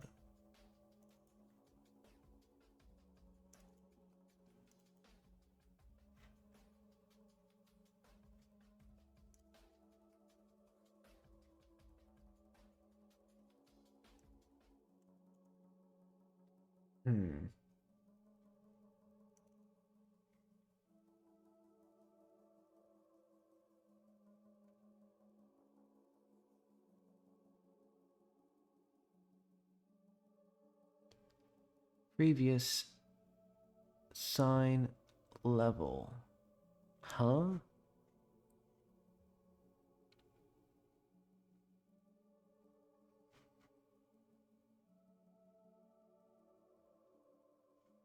That's not correct. That's not what that means.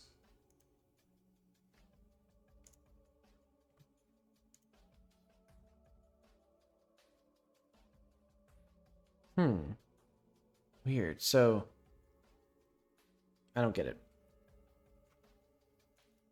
So, I don't think it actually runs this destructor, because this is not... But I mean, it's in a destructor right now.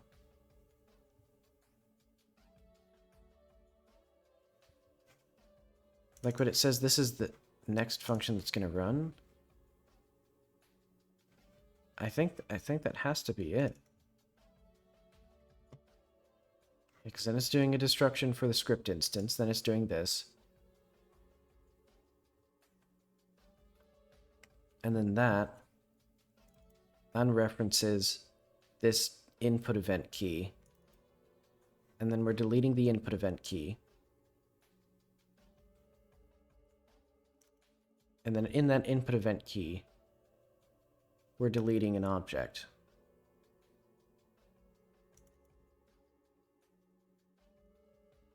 I guess we're just calling the destructor for the input event key, which is this object destructor. And then I don't know. Because then we're deleting this. I think there's just something wrong with this debugger. I just think I'm not in the right place for this.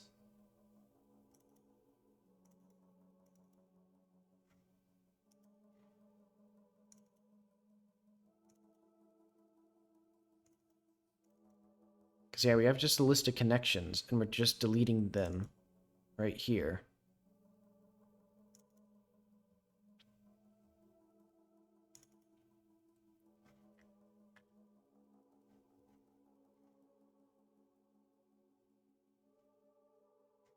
I wonder why this is...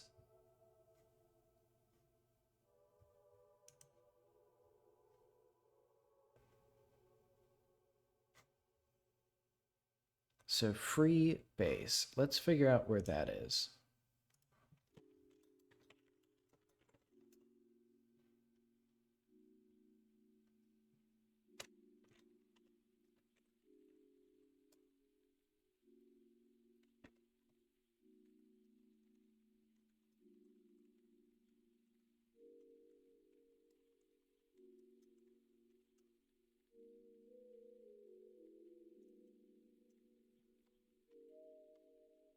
So is this... So this force inline... I think this is... So the error is happening in here. But for some reason this is being all weird. I guess because it's forced inline.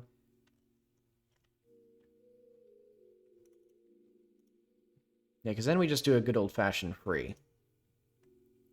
So I'm assuming it's some fault because the memory's already been freed or something.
It's so confusing because this has confused me in the past where it says like, oh, you know, this is going to be the next statement that returns, but it's like this is clearly the statement that's being executed because then we go to erase right here. And I've been confused by that in the past where it'll sometimes will really be pointing to the next statement, but here it's explicitly pointing to erase.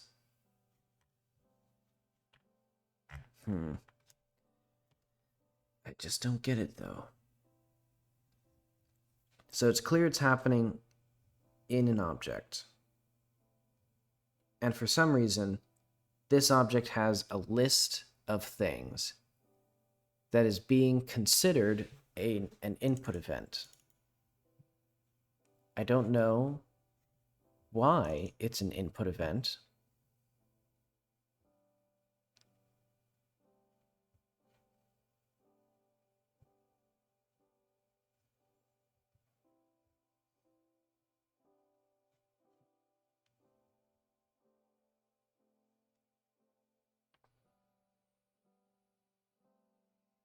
And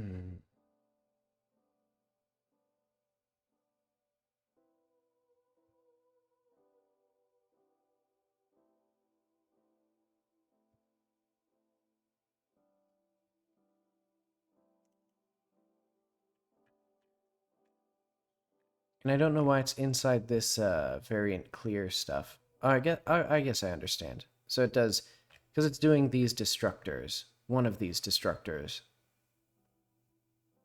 I think, but it's, why is it, but it's unreferencing something, actually.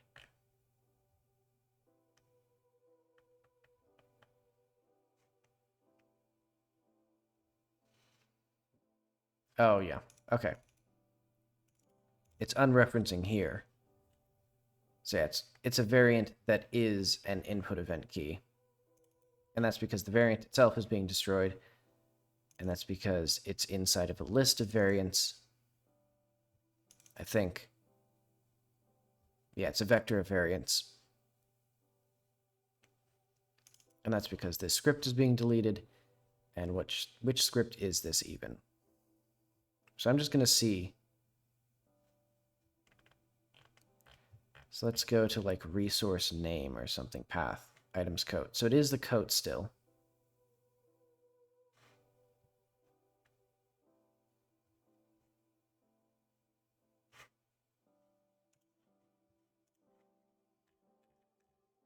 So is there any like list or array?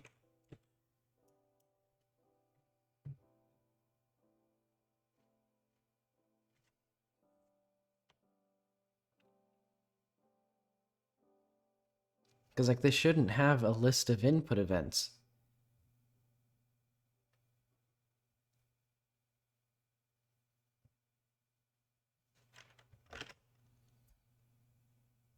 Okay, maybe I'm focusing too hard on the this or whatever. Unhandled exception. Heap has been corrupted. Okay. So the heap was corrupted. Let's try again.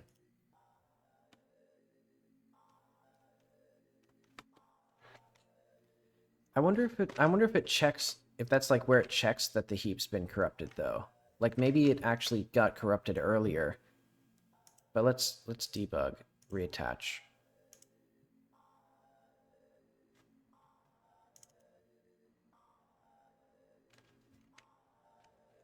My controller's a little bit, yeah, that Joy-Con drift. I mean, it's not even a Joy-Con. Excuse me.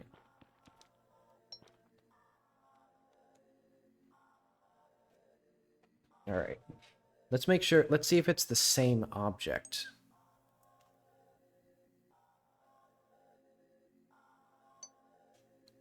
Oh, now it's just going to do it forever.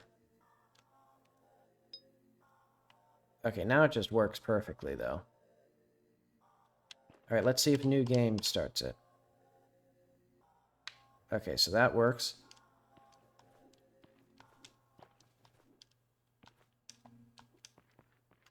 Let's try sleeping now. Maybe I need a save game. Let's teleport somewhere.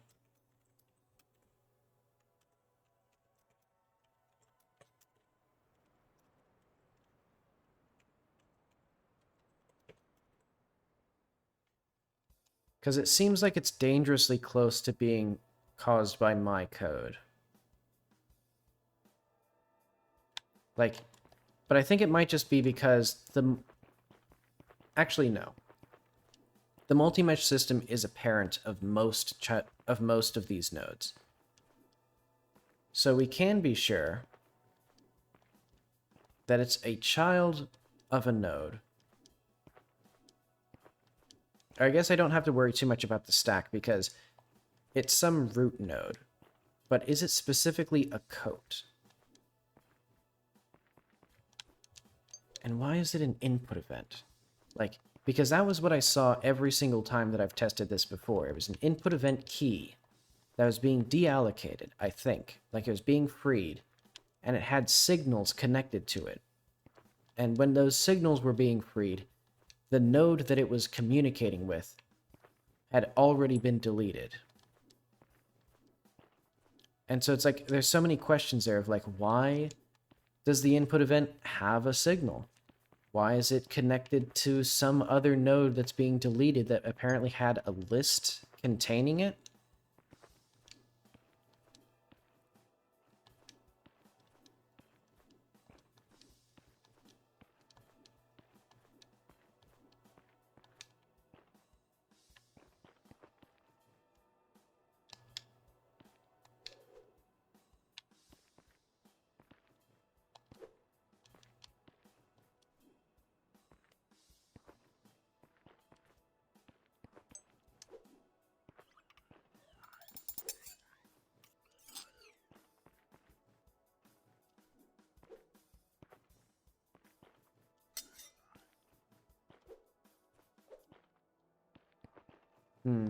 Should get better, like, attack.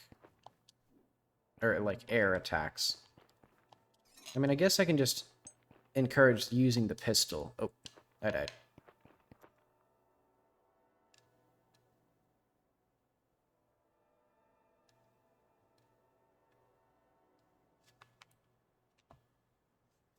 I don't know how this worked so well the first time I ran it. Oh, wait. If it's a heap corruption, and the game crashes only when it detects the heap corruption, which it detects when it's freeing something, I don't know if that's how it actually works. But if that's the case, then it could be related to starting the application, and something is corrupting the heap in like a semi-random way. So it would depend on just random factors when starting the game.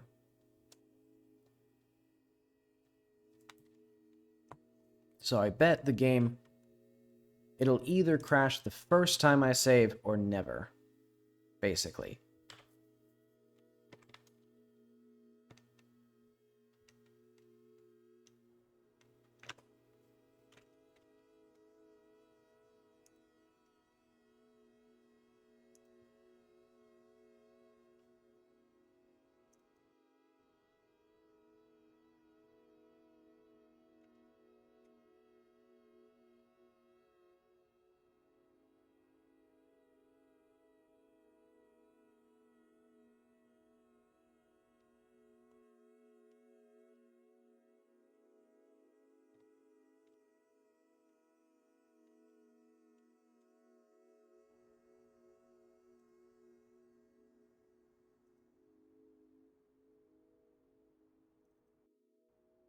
Maybe I should learn how to use something like Valgrind. Or some other, like, static analysis tools to see if I've done anything wrong. Because if it is a heap corruption, it could be something I did. Oh, wrong button.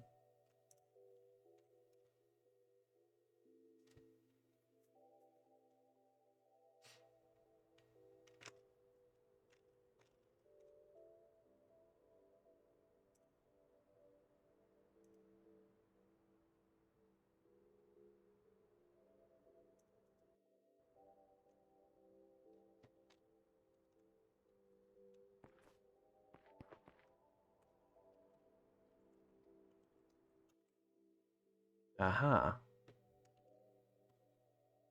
Wait. Oh. Hmm.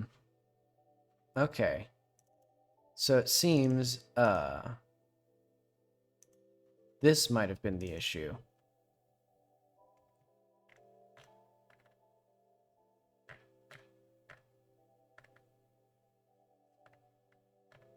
That'd be embarrassing if my profiler was what was causing the new issues. Well, I'm sure that I've had this issue before I added the profiler, though.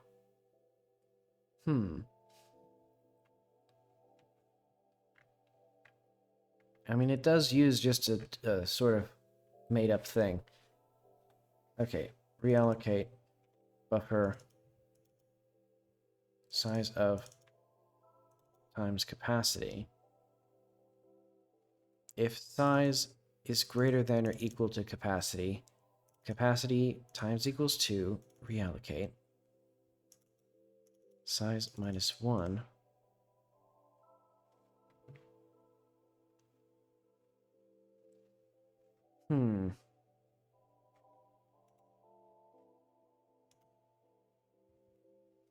The size is 8 and the capacity is 16,000, so it shouldn't be an issue. Exception thrown. Access violation writing to blah blah blah blah blah. Is it the allocator?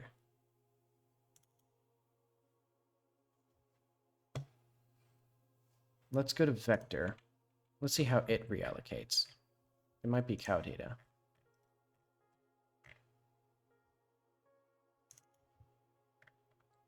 Maybe I need to use this memory realloc static.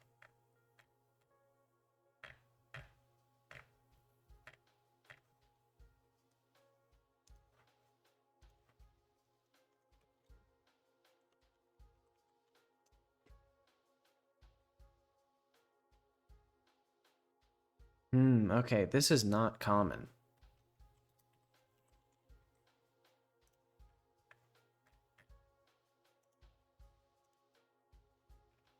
Okay, let's go to my cow data. Or core OS memory.h. Do I have like realloc? I do have that. Okay. So let's go to my profiler.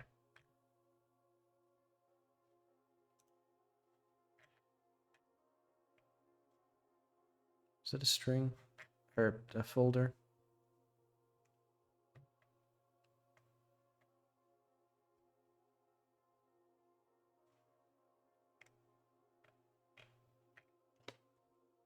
There it is. Okay, let's do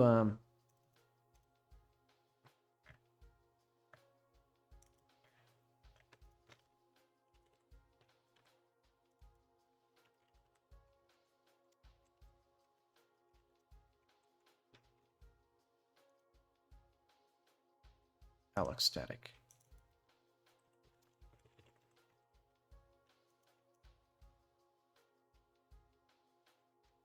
So it's the pointer, the bytes, pad align.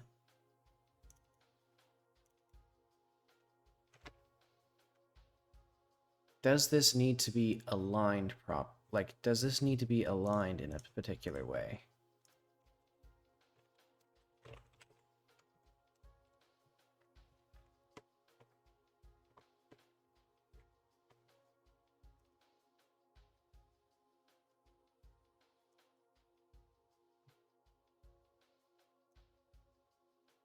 I think this does need to be aligned.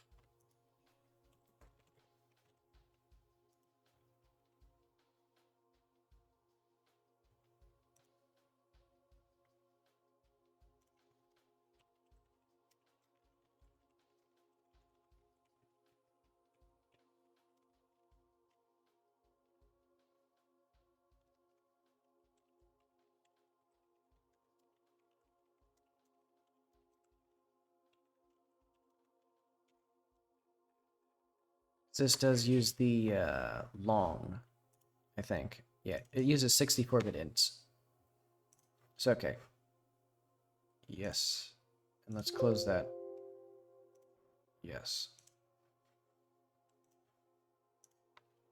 So this should be cancel. I can keep this open.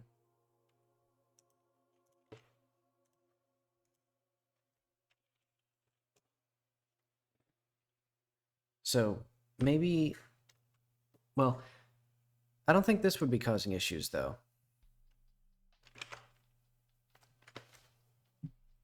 Or I don't think this was causing the same crashes we were seeing, but this certainly wouldn't be good to have if this was the issue with unaligned memory, either the unaligned memory or maybe this mem alloc.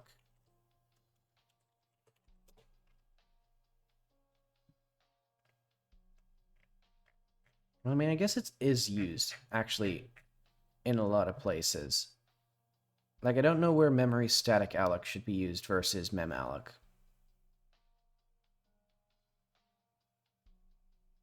Oh, wait, I'm still using this here. Oh, wait, no, I'm not.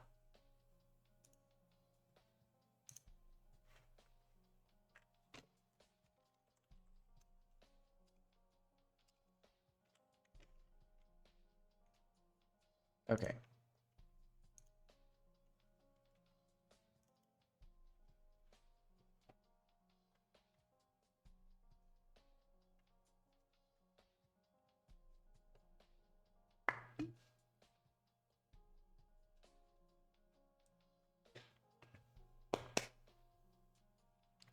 So this, I guess, I don't think this was causing the heap corruption. But this could have potentially been causing crashes if I can't do unaligned accesses of 64-bit integers. But okay, let's reattach somewhere in here. Let's close this. I don't need that. That.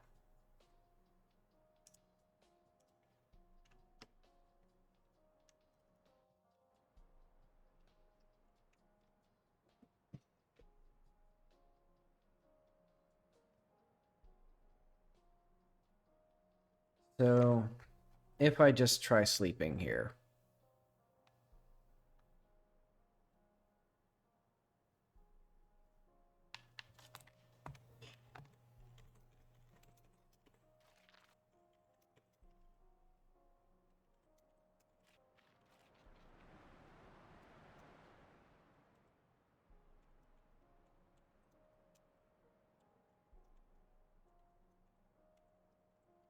Whoop.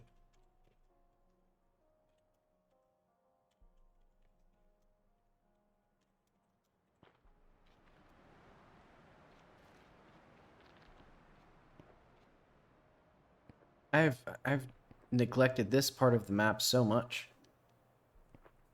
Look at those cool little guys.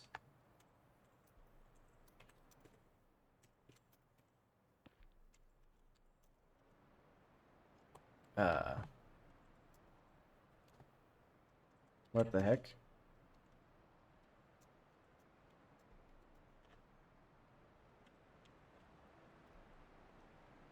Oh, it's because I'm not in the... Right, okay. It's because this area, this node, too big. It doesn't actually load anything in until I get to ground level. Because this is not part of the chunk, technically. So it's not part of the calculation. I'll have to fix that soon. I'll just put that in bugs. Deadline. Bugs. So this would be a potentially game-breaking thing. Let's see, so I fixed that.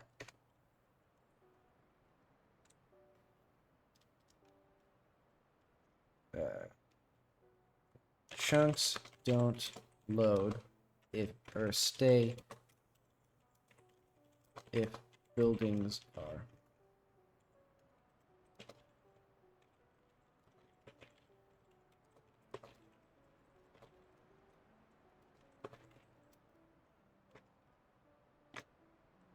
Hopefully I'll understand what that means. Okay.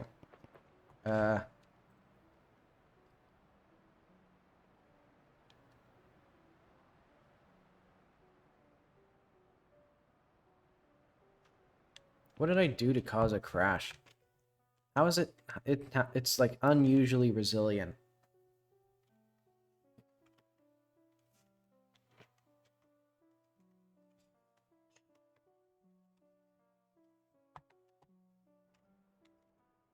And let's make sure that I reattach, because it would be quite frustrating if I did manage to get it crashing the one time that I didn't properly do that. So let's go to chunk 12. Let's sleep here. And then I'll respawn back at 124. So now I can do this. So yeah, we can see there that resetting does not wait for the game to load everything here.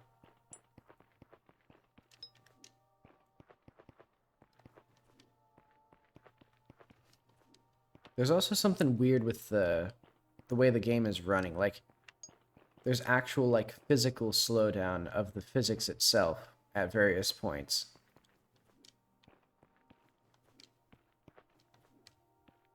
Someday I'll figure it out.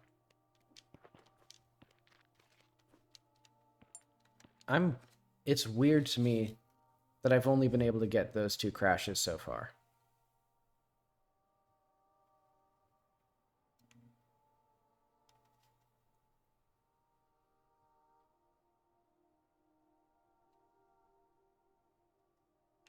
Maybe there's something I'm missing?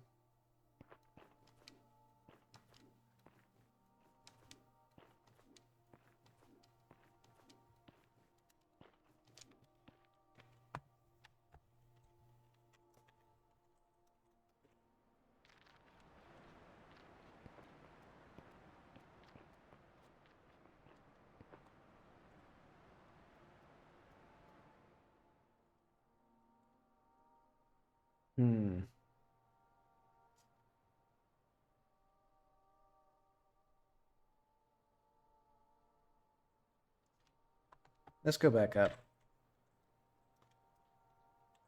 I want a nice new screenshot for my starting soon. Ugh. I should make the wind quieter. I want a fancy... I wish the camera didn't zoom in so much. Okay. Somewhere in there is a nice new screenshot for my ready soon thing. So let's get out of here.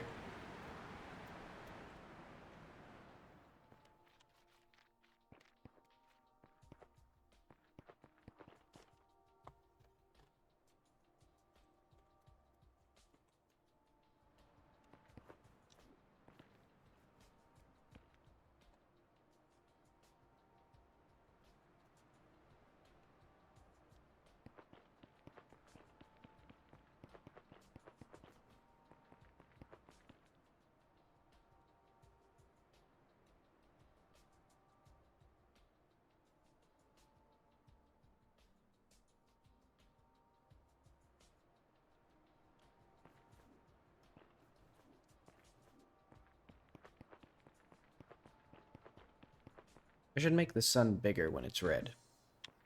Or at sunset. Because right now it's not... Oh, what? Oh, that's the...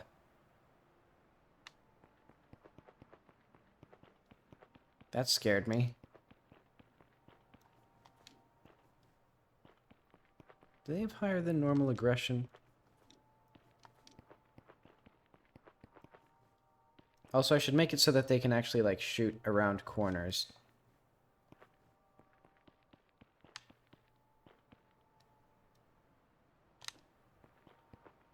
These guys are scary. Wait, do these guys also do the bump properly? No, they don't. Let's add that while we're here. So I don't think I fixed the crash, but I might have fixed one or something. Go to the gunner.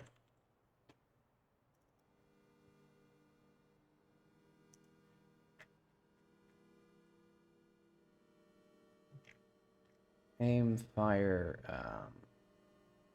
get hit length particles dot emitting. Let's do bumps dot impact on.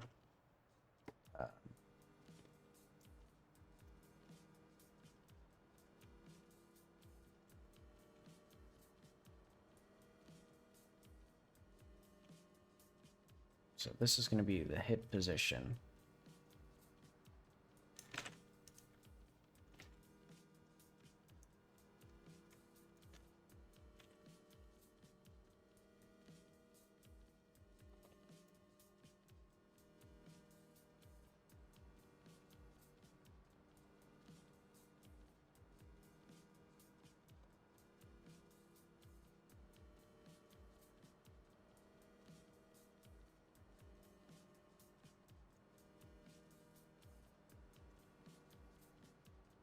Oh, wait.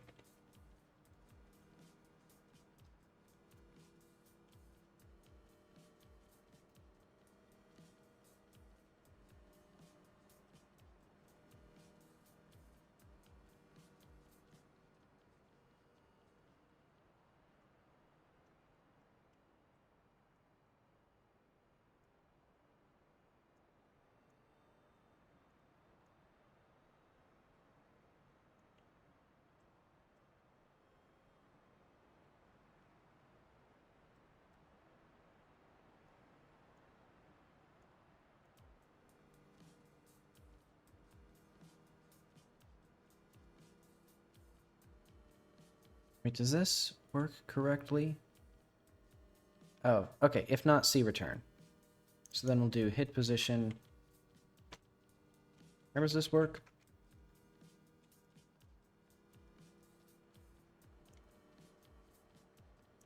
Surface, C, hit position, aim, cast, dot, get, collision, get hit normal. Aha.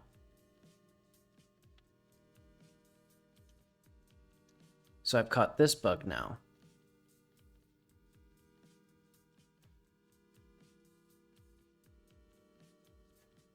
pname.data.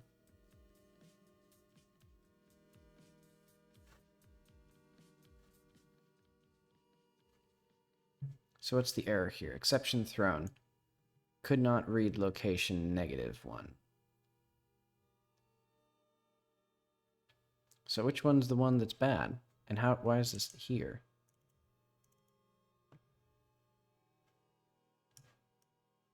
Profiling. So this is if I'm profiling. I think. Maybe.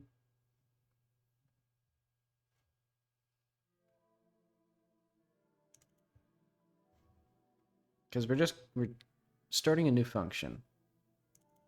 And why are we starting a new function though?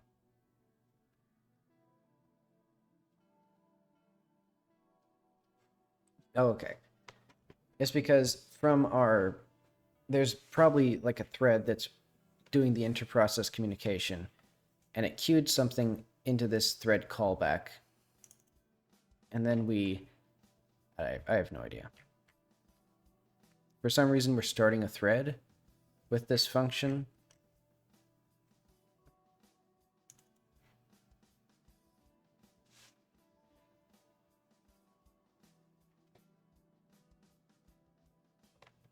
With no arguments, I guess.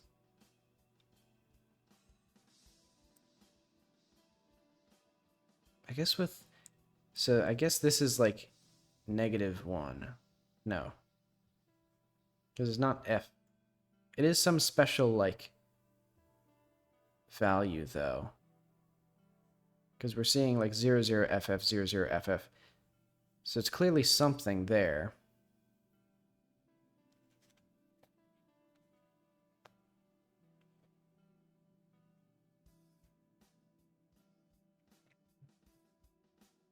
No arguments. So I guess that's fine.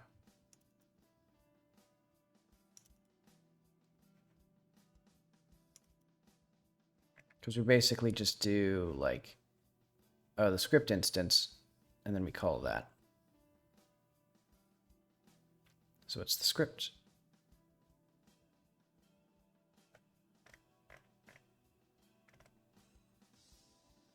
So the chunk loader has a method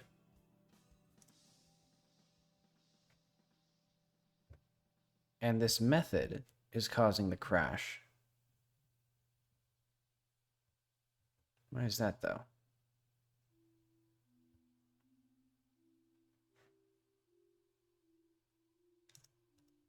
Like, what's this thread doing? What's this one? I don't think any of these... What's the main thread doing?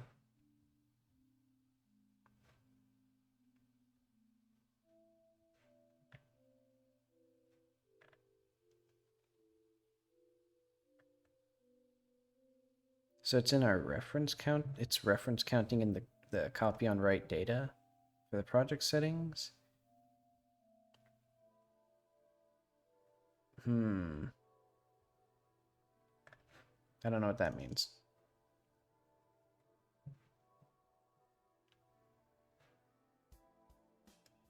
Okay, but one thing is for sure.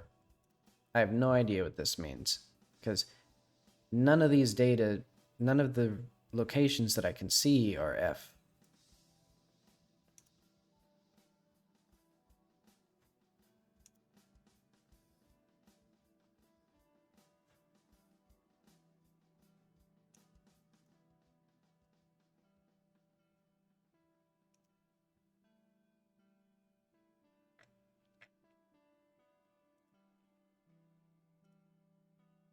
But our data is null. Oh, well, that's because it's null.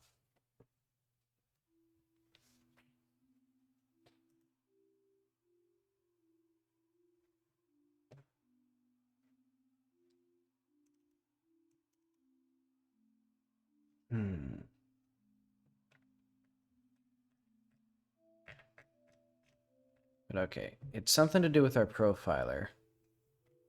But why is it something to do with our profiler? Is it? No, it's... Okay, no, it's this.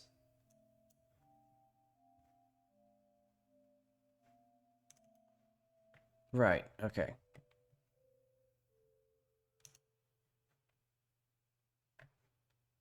But it's not even the...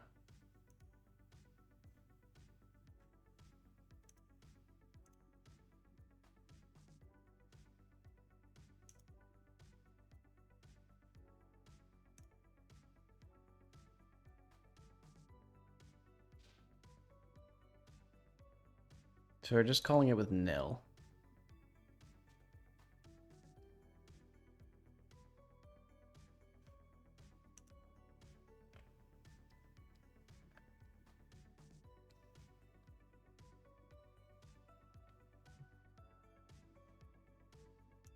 I don't understand it.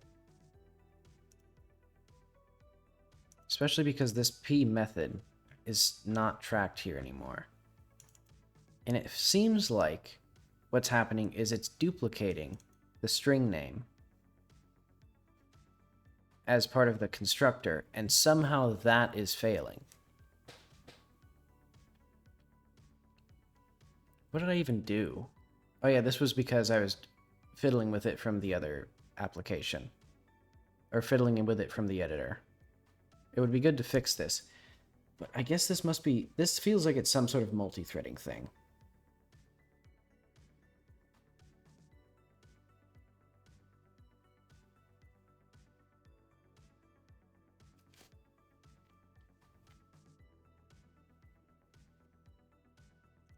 I mean, clearly it is, because we're starting the thread.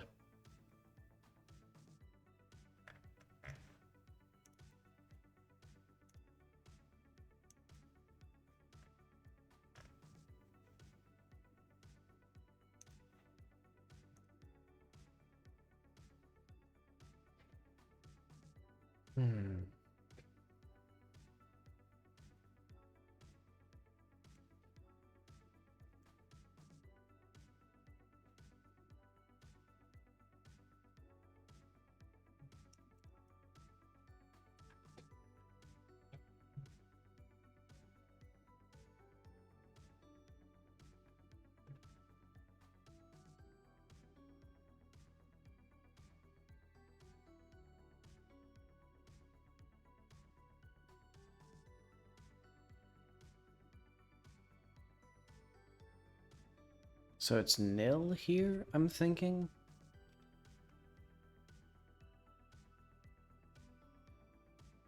So it's some sort of user data thing.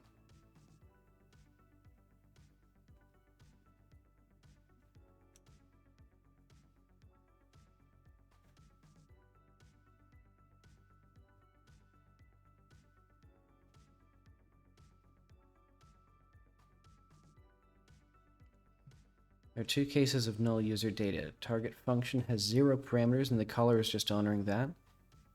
Target function has at least one parameter with no default and the caller is leveraging the fact that the user data defaults to null in thread.start.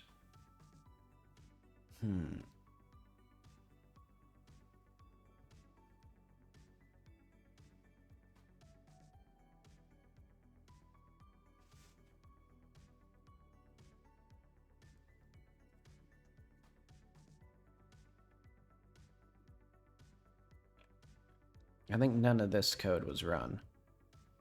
Yeah, because this script is just null. So that I'm assuming that's either been deleted or whatever.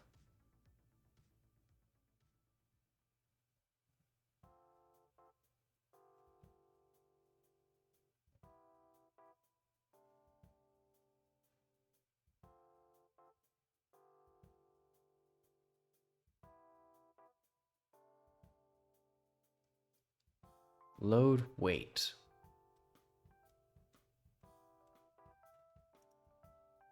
Okay, so the function load wait is causing the crash, I think.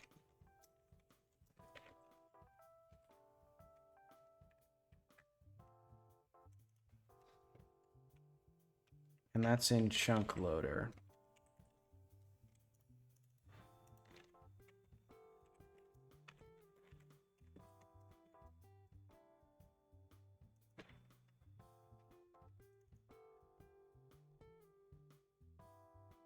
Hmm.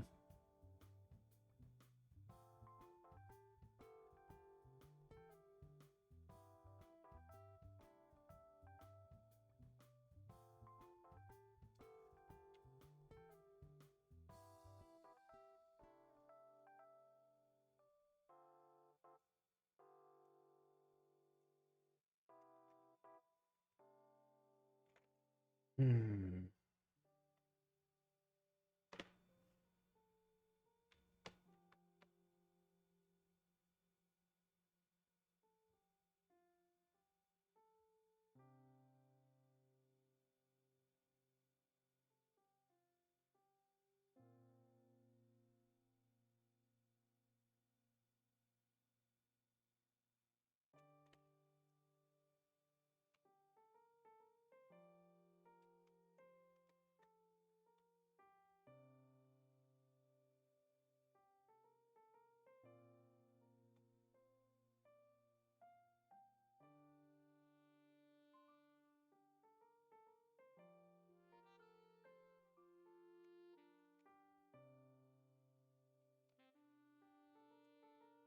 I don't understand what this means.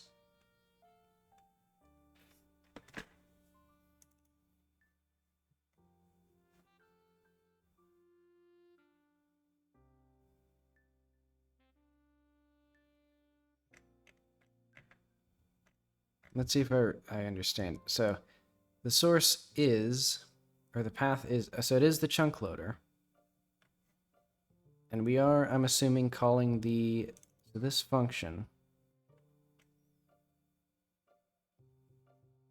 Okay, so it's because we're calling this, I think, from the separate thread.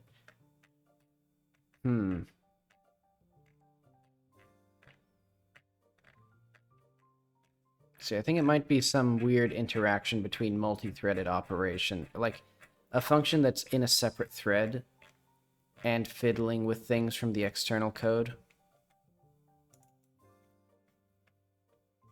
So I could just do like oh.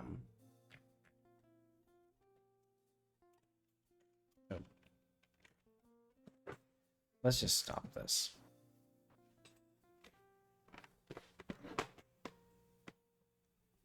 So let's do like get singleton.profiling. Oh wait, no, it's still this though. Right, it was still the call pointer.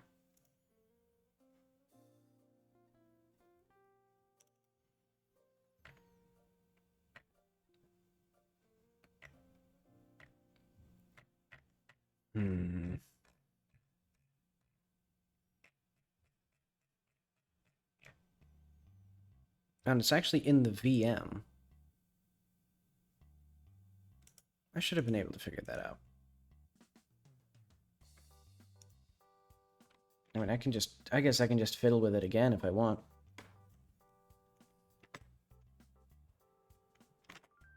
So let's just, let's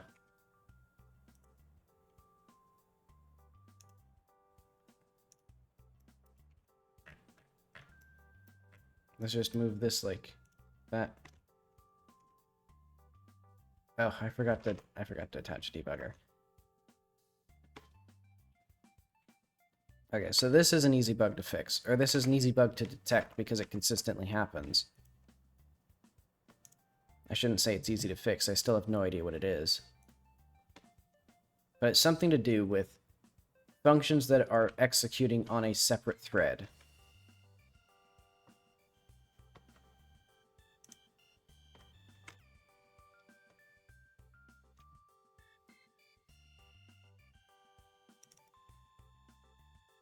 Don't I know what this is?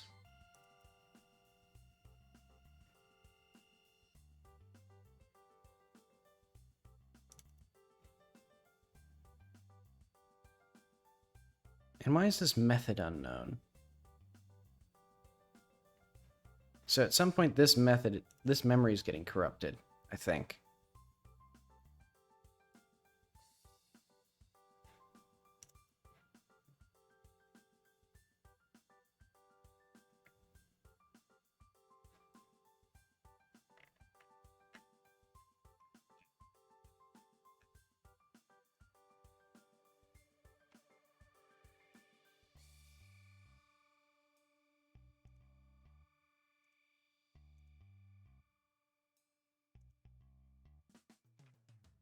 How is it optimized away? This is...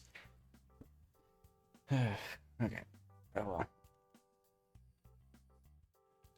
I guess it is a release debug build.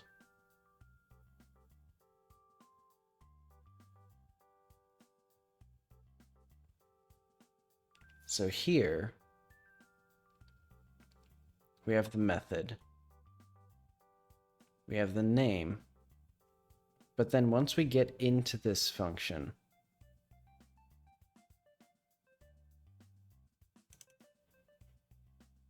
in here, it then doesn't work anymore. Or I guess that method's optimized away. I don't know how exactly that works.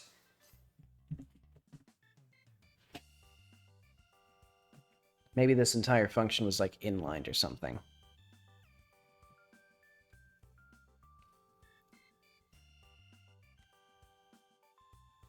But it's called with no arguments. And that's here. And that's because we're dereferencing the method name. I don't know why we're doing that.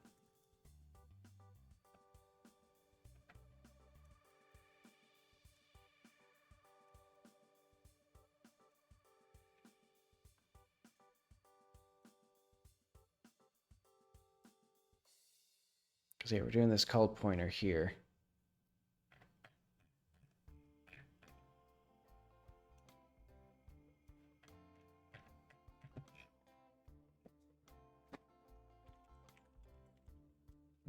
Okay, there it is.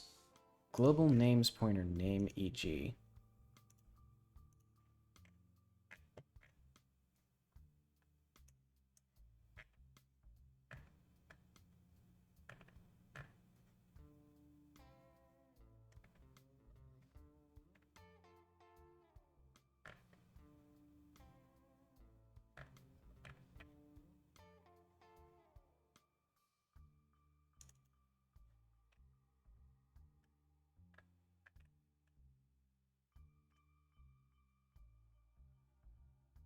Do we have any of these variables here?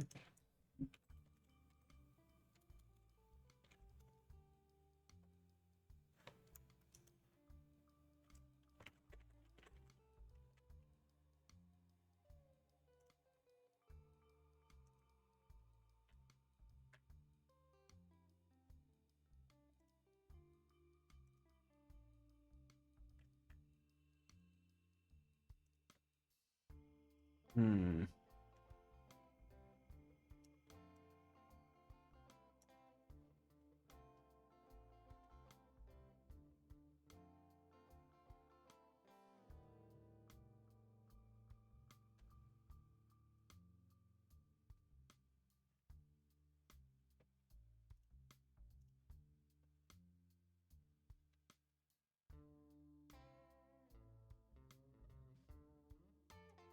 I wonder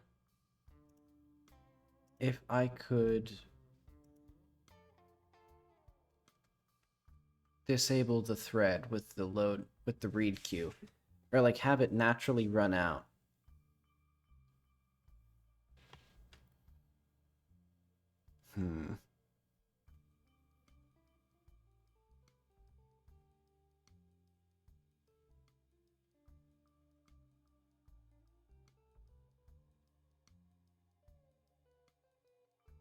I don't know. Let's go Godot. Godot thread editor crash.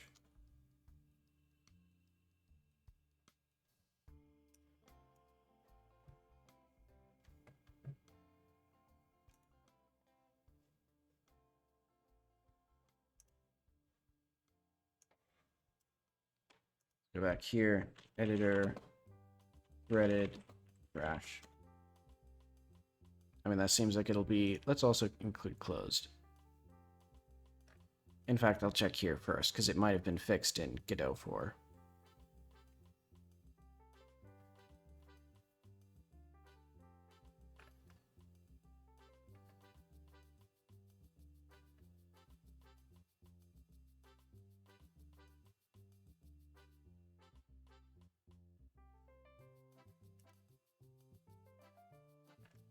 I don't know if this is going to be the right thing.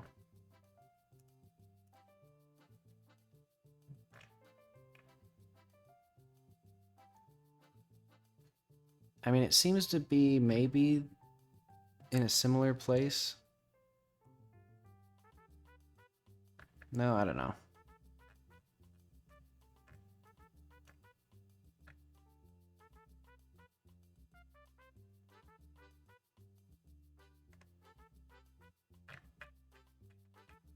Okay, let's replicate the issue. Open the attached project, have an external editor. That's not going to be...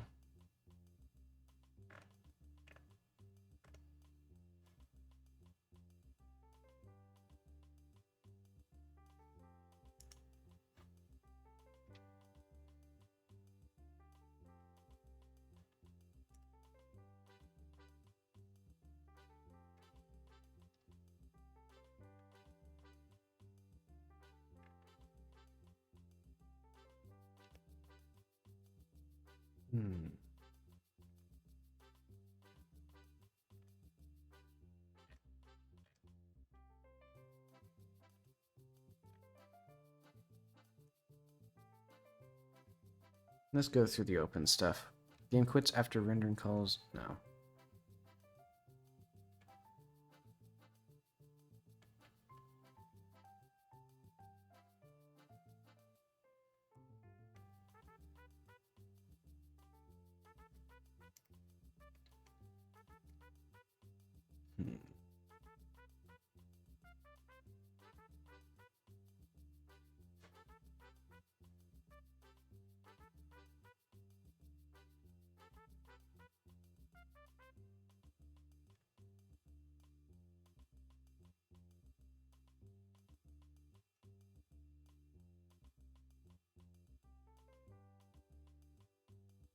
Yeah, I don't think these are... and or entire computer crashes, that's... So I don't think this is going to be the same. I don't think this is going to be relevant.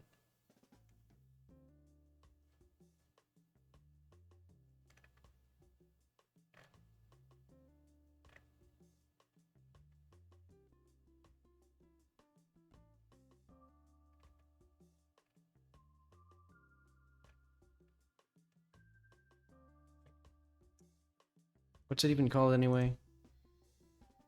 Synchronize. So let's see. Let's look up that. So let's just look up crash while synchronize.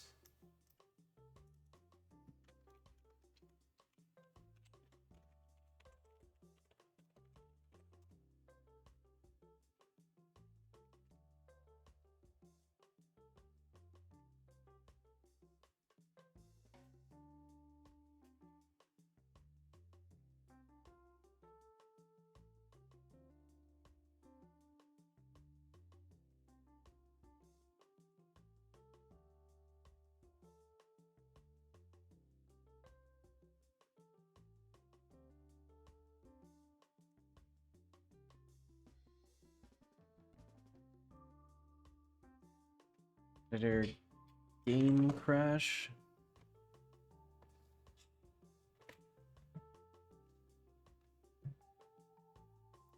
So, because specifically, the game crashes when I do anything in the editor with the synchronization enabled.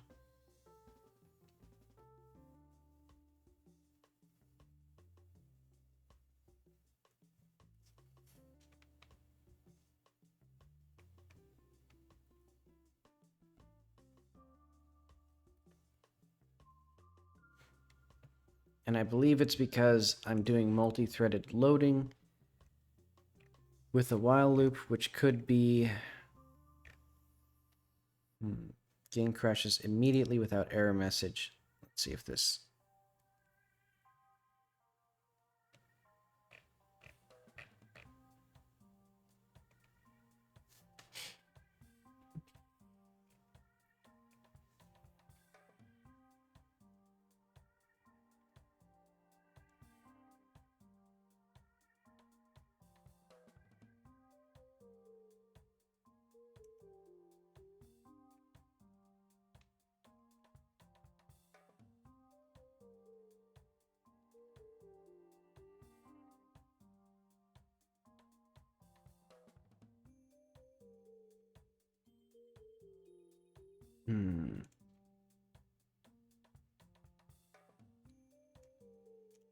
Let's see another one.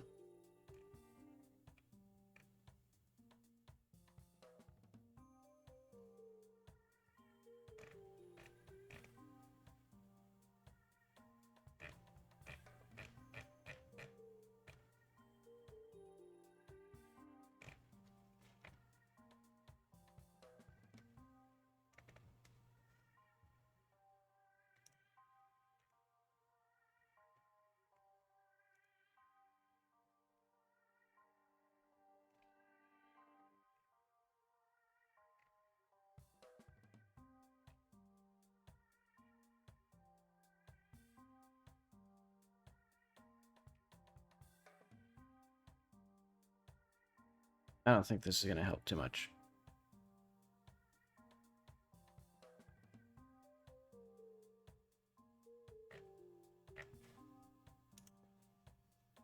Okay, I think this bug is probably going to be a mystery for the ages. Someday in 500,000 years, I'll also be able to finally get it to crash again, but I don't know how much that'll do because I've been looking at the same error messages for months, and I keep finding new things, and they don't get me any closer to figuring out what's happening. Yes, let's stop debugging. Let's not save that. So let's put my findings in the bugs crashes. So it crashes on sleep.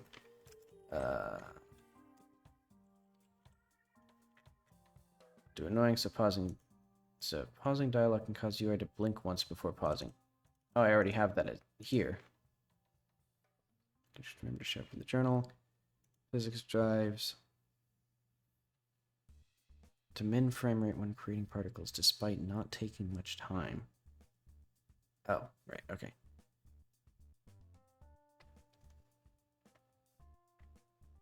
Where's my crash when editing? It crashes sometimes when editing scripts.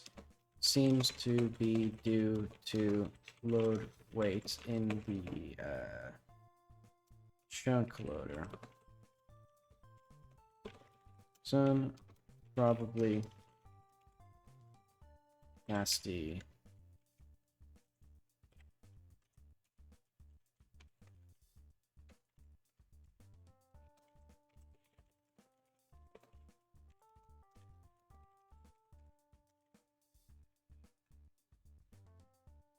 Okay.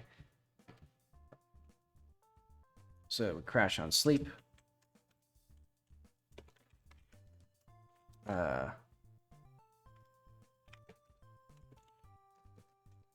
Signals on deleted objects. I don't think I actually got any help from this, or got anything useful out of this, because... Oh wait, no.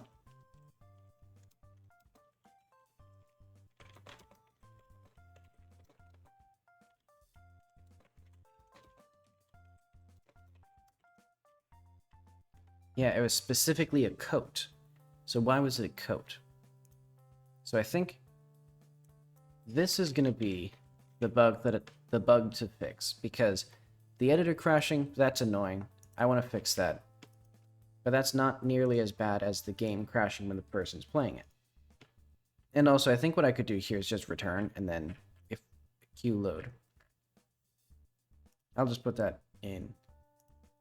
I'll put that somewhere someday.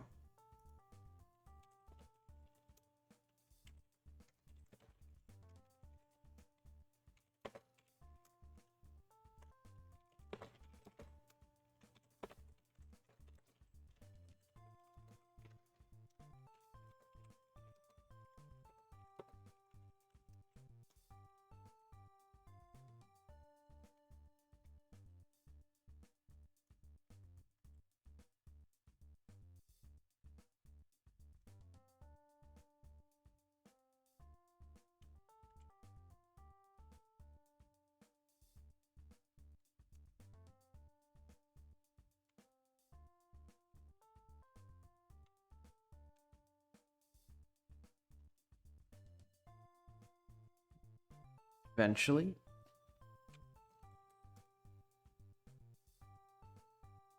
Okay. That's done. Exit there.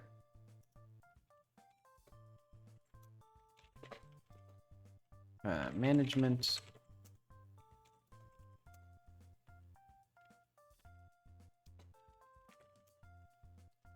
So this was, did any of this do anything?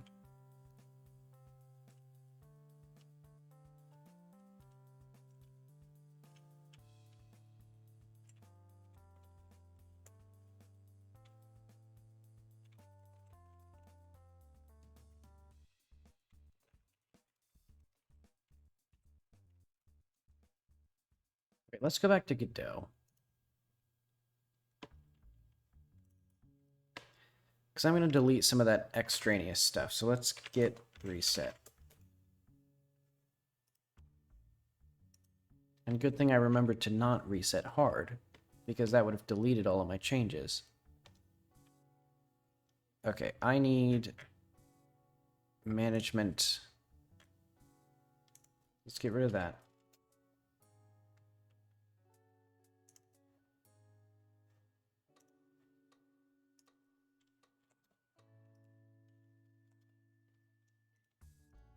None of these need to be inherit. They can just be like that. I still don't know why that timer not, like, I don't know why that caused issues, like this stuff being in here. Because, like, you would think it would still be valid. But okay. That's all good.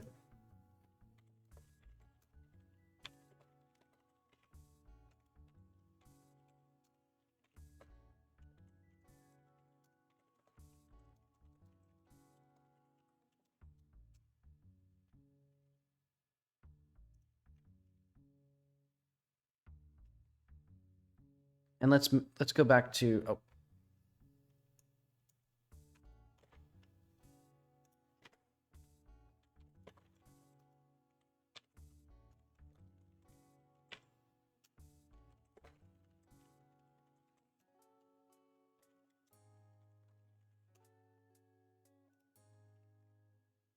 Let's make sure that my gunners, because I added the dust clouds that kick up when they shoot. Make sure that that time 10 a.m. sharp.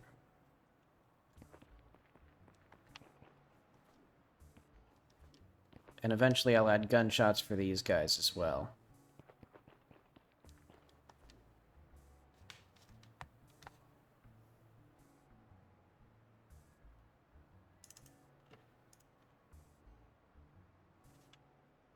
Oh, impact.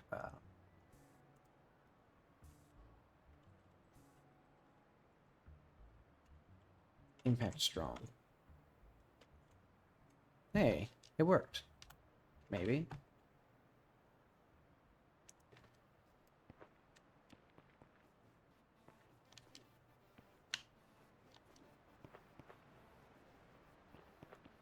Hey, look at that. There's a little dust cloud.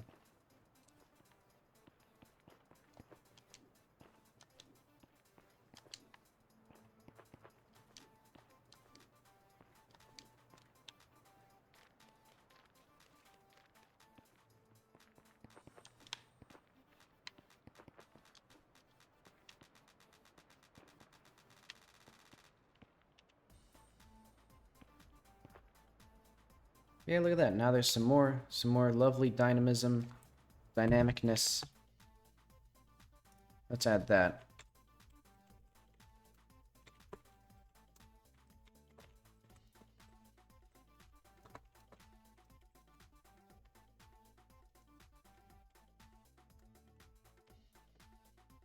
And then,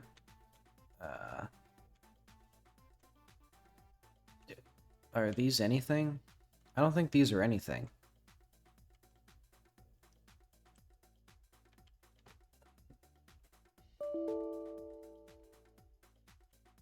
Alright, let's just add those.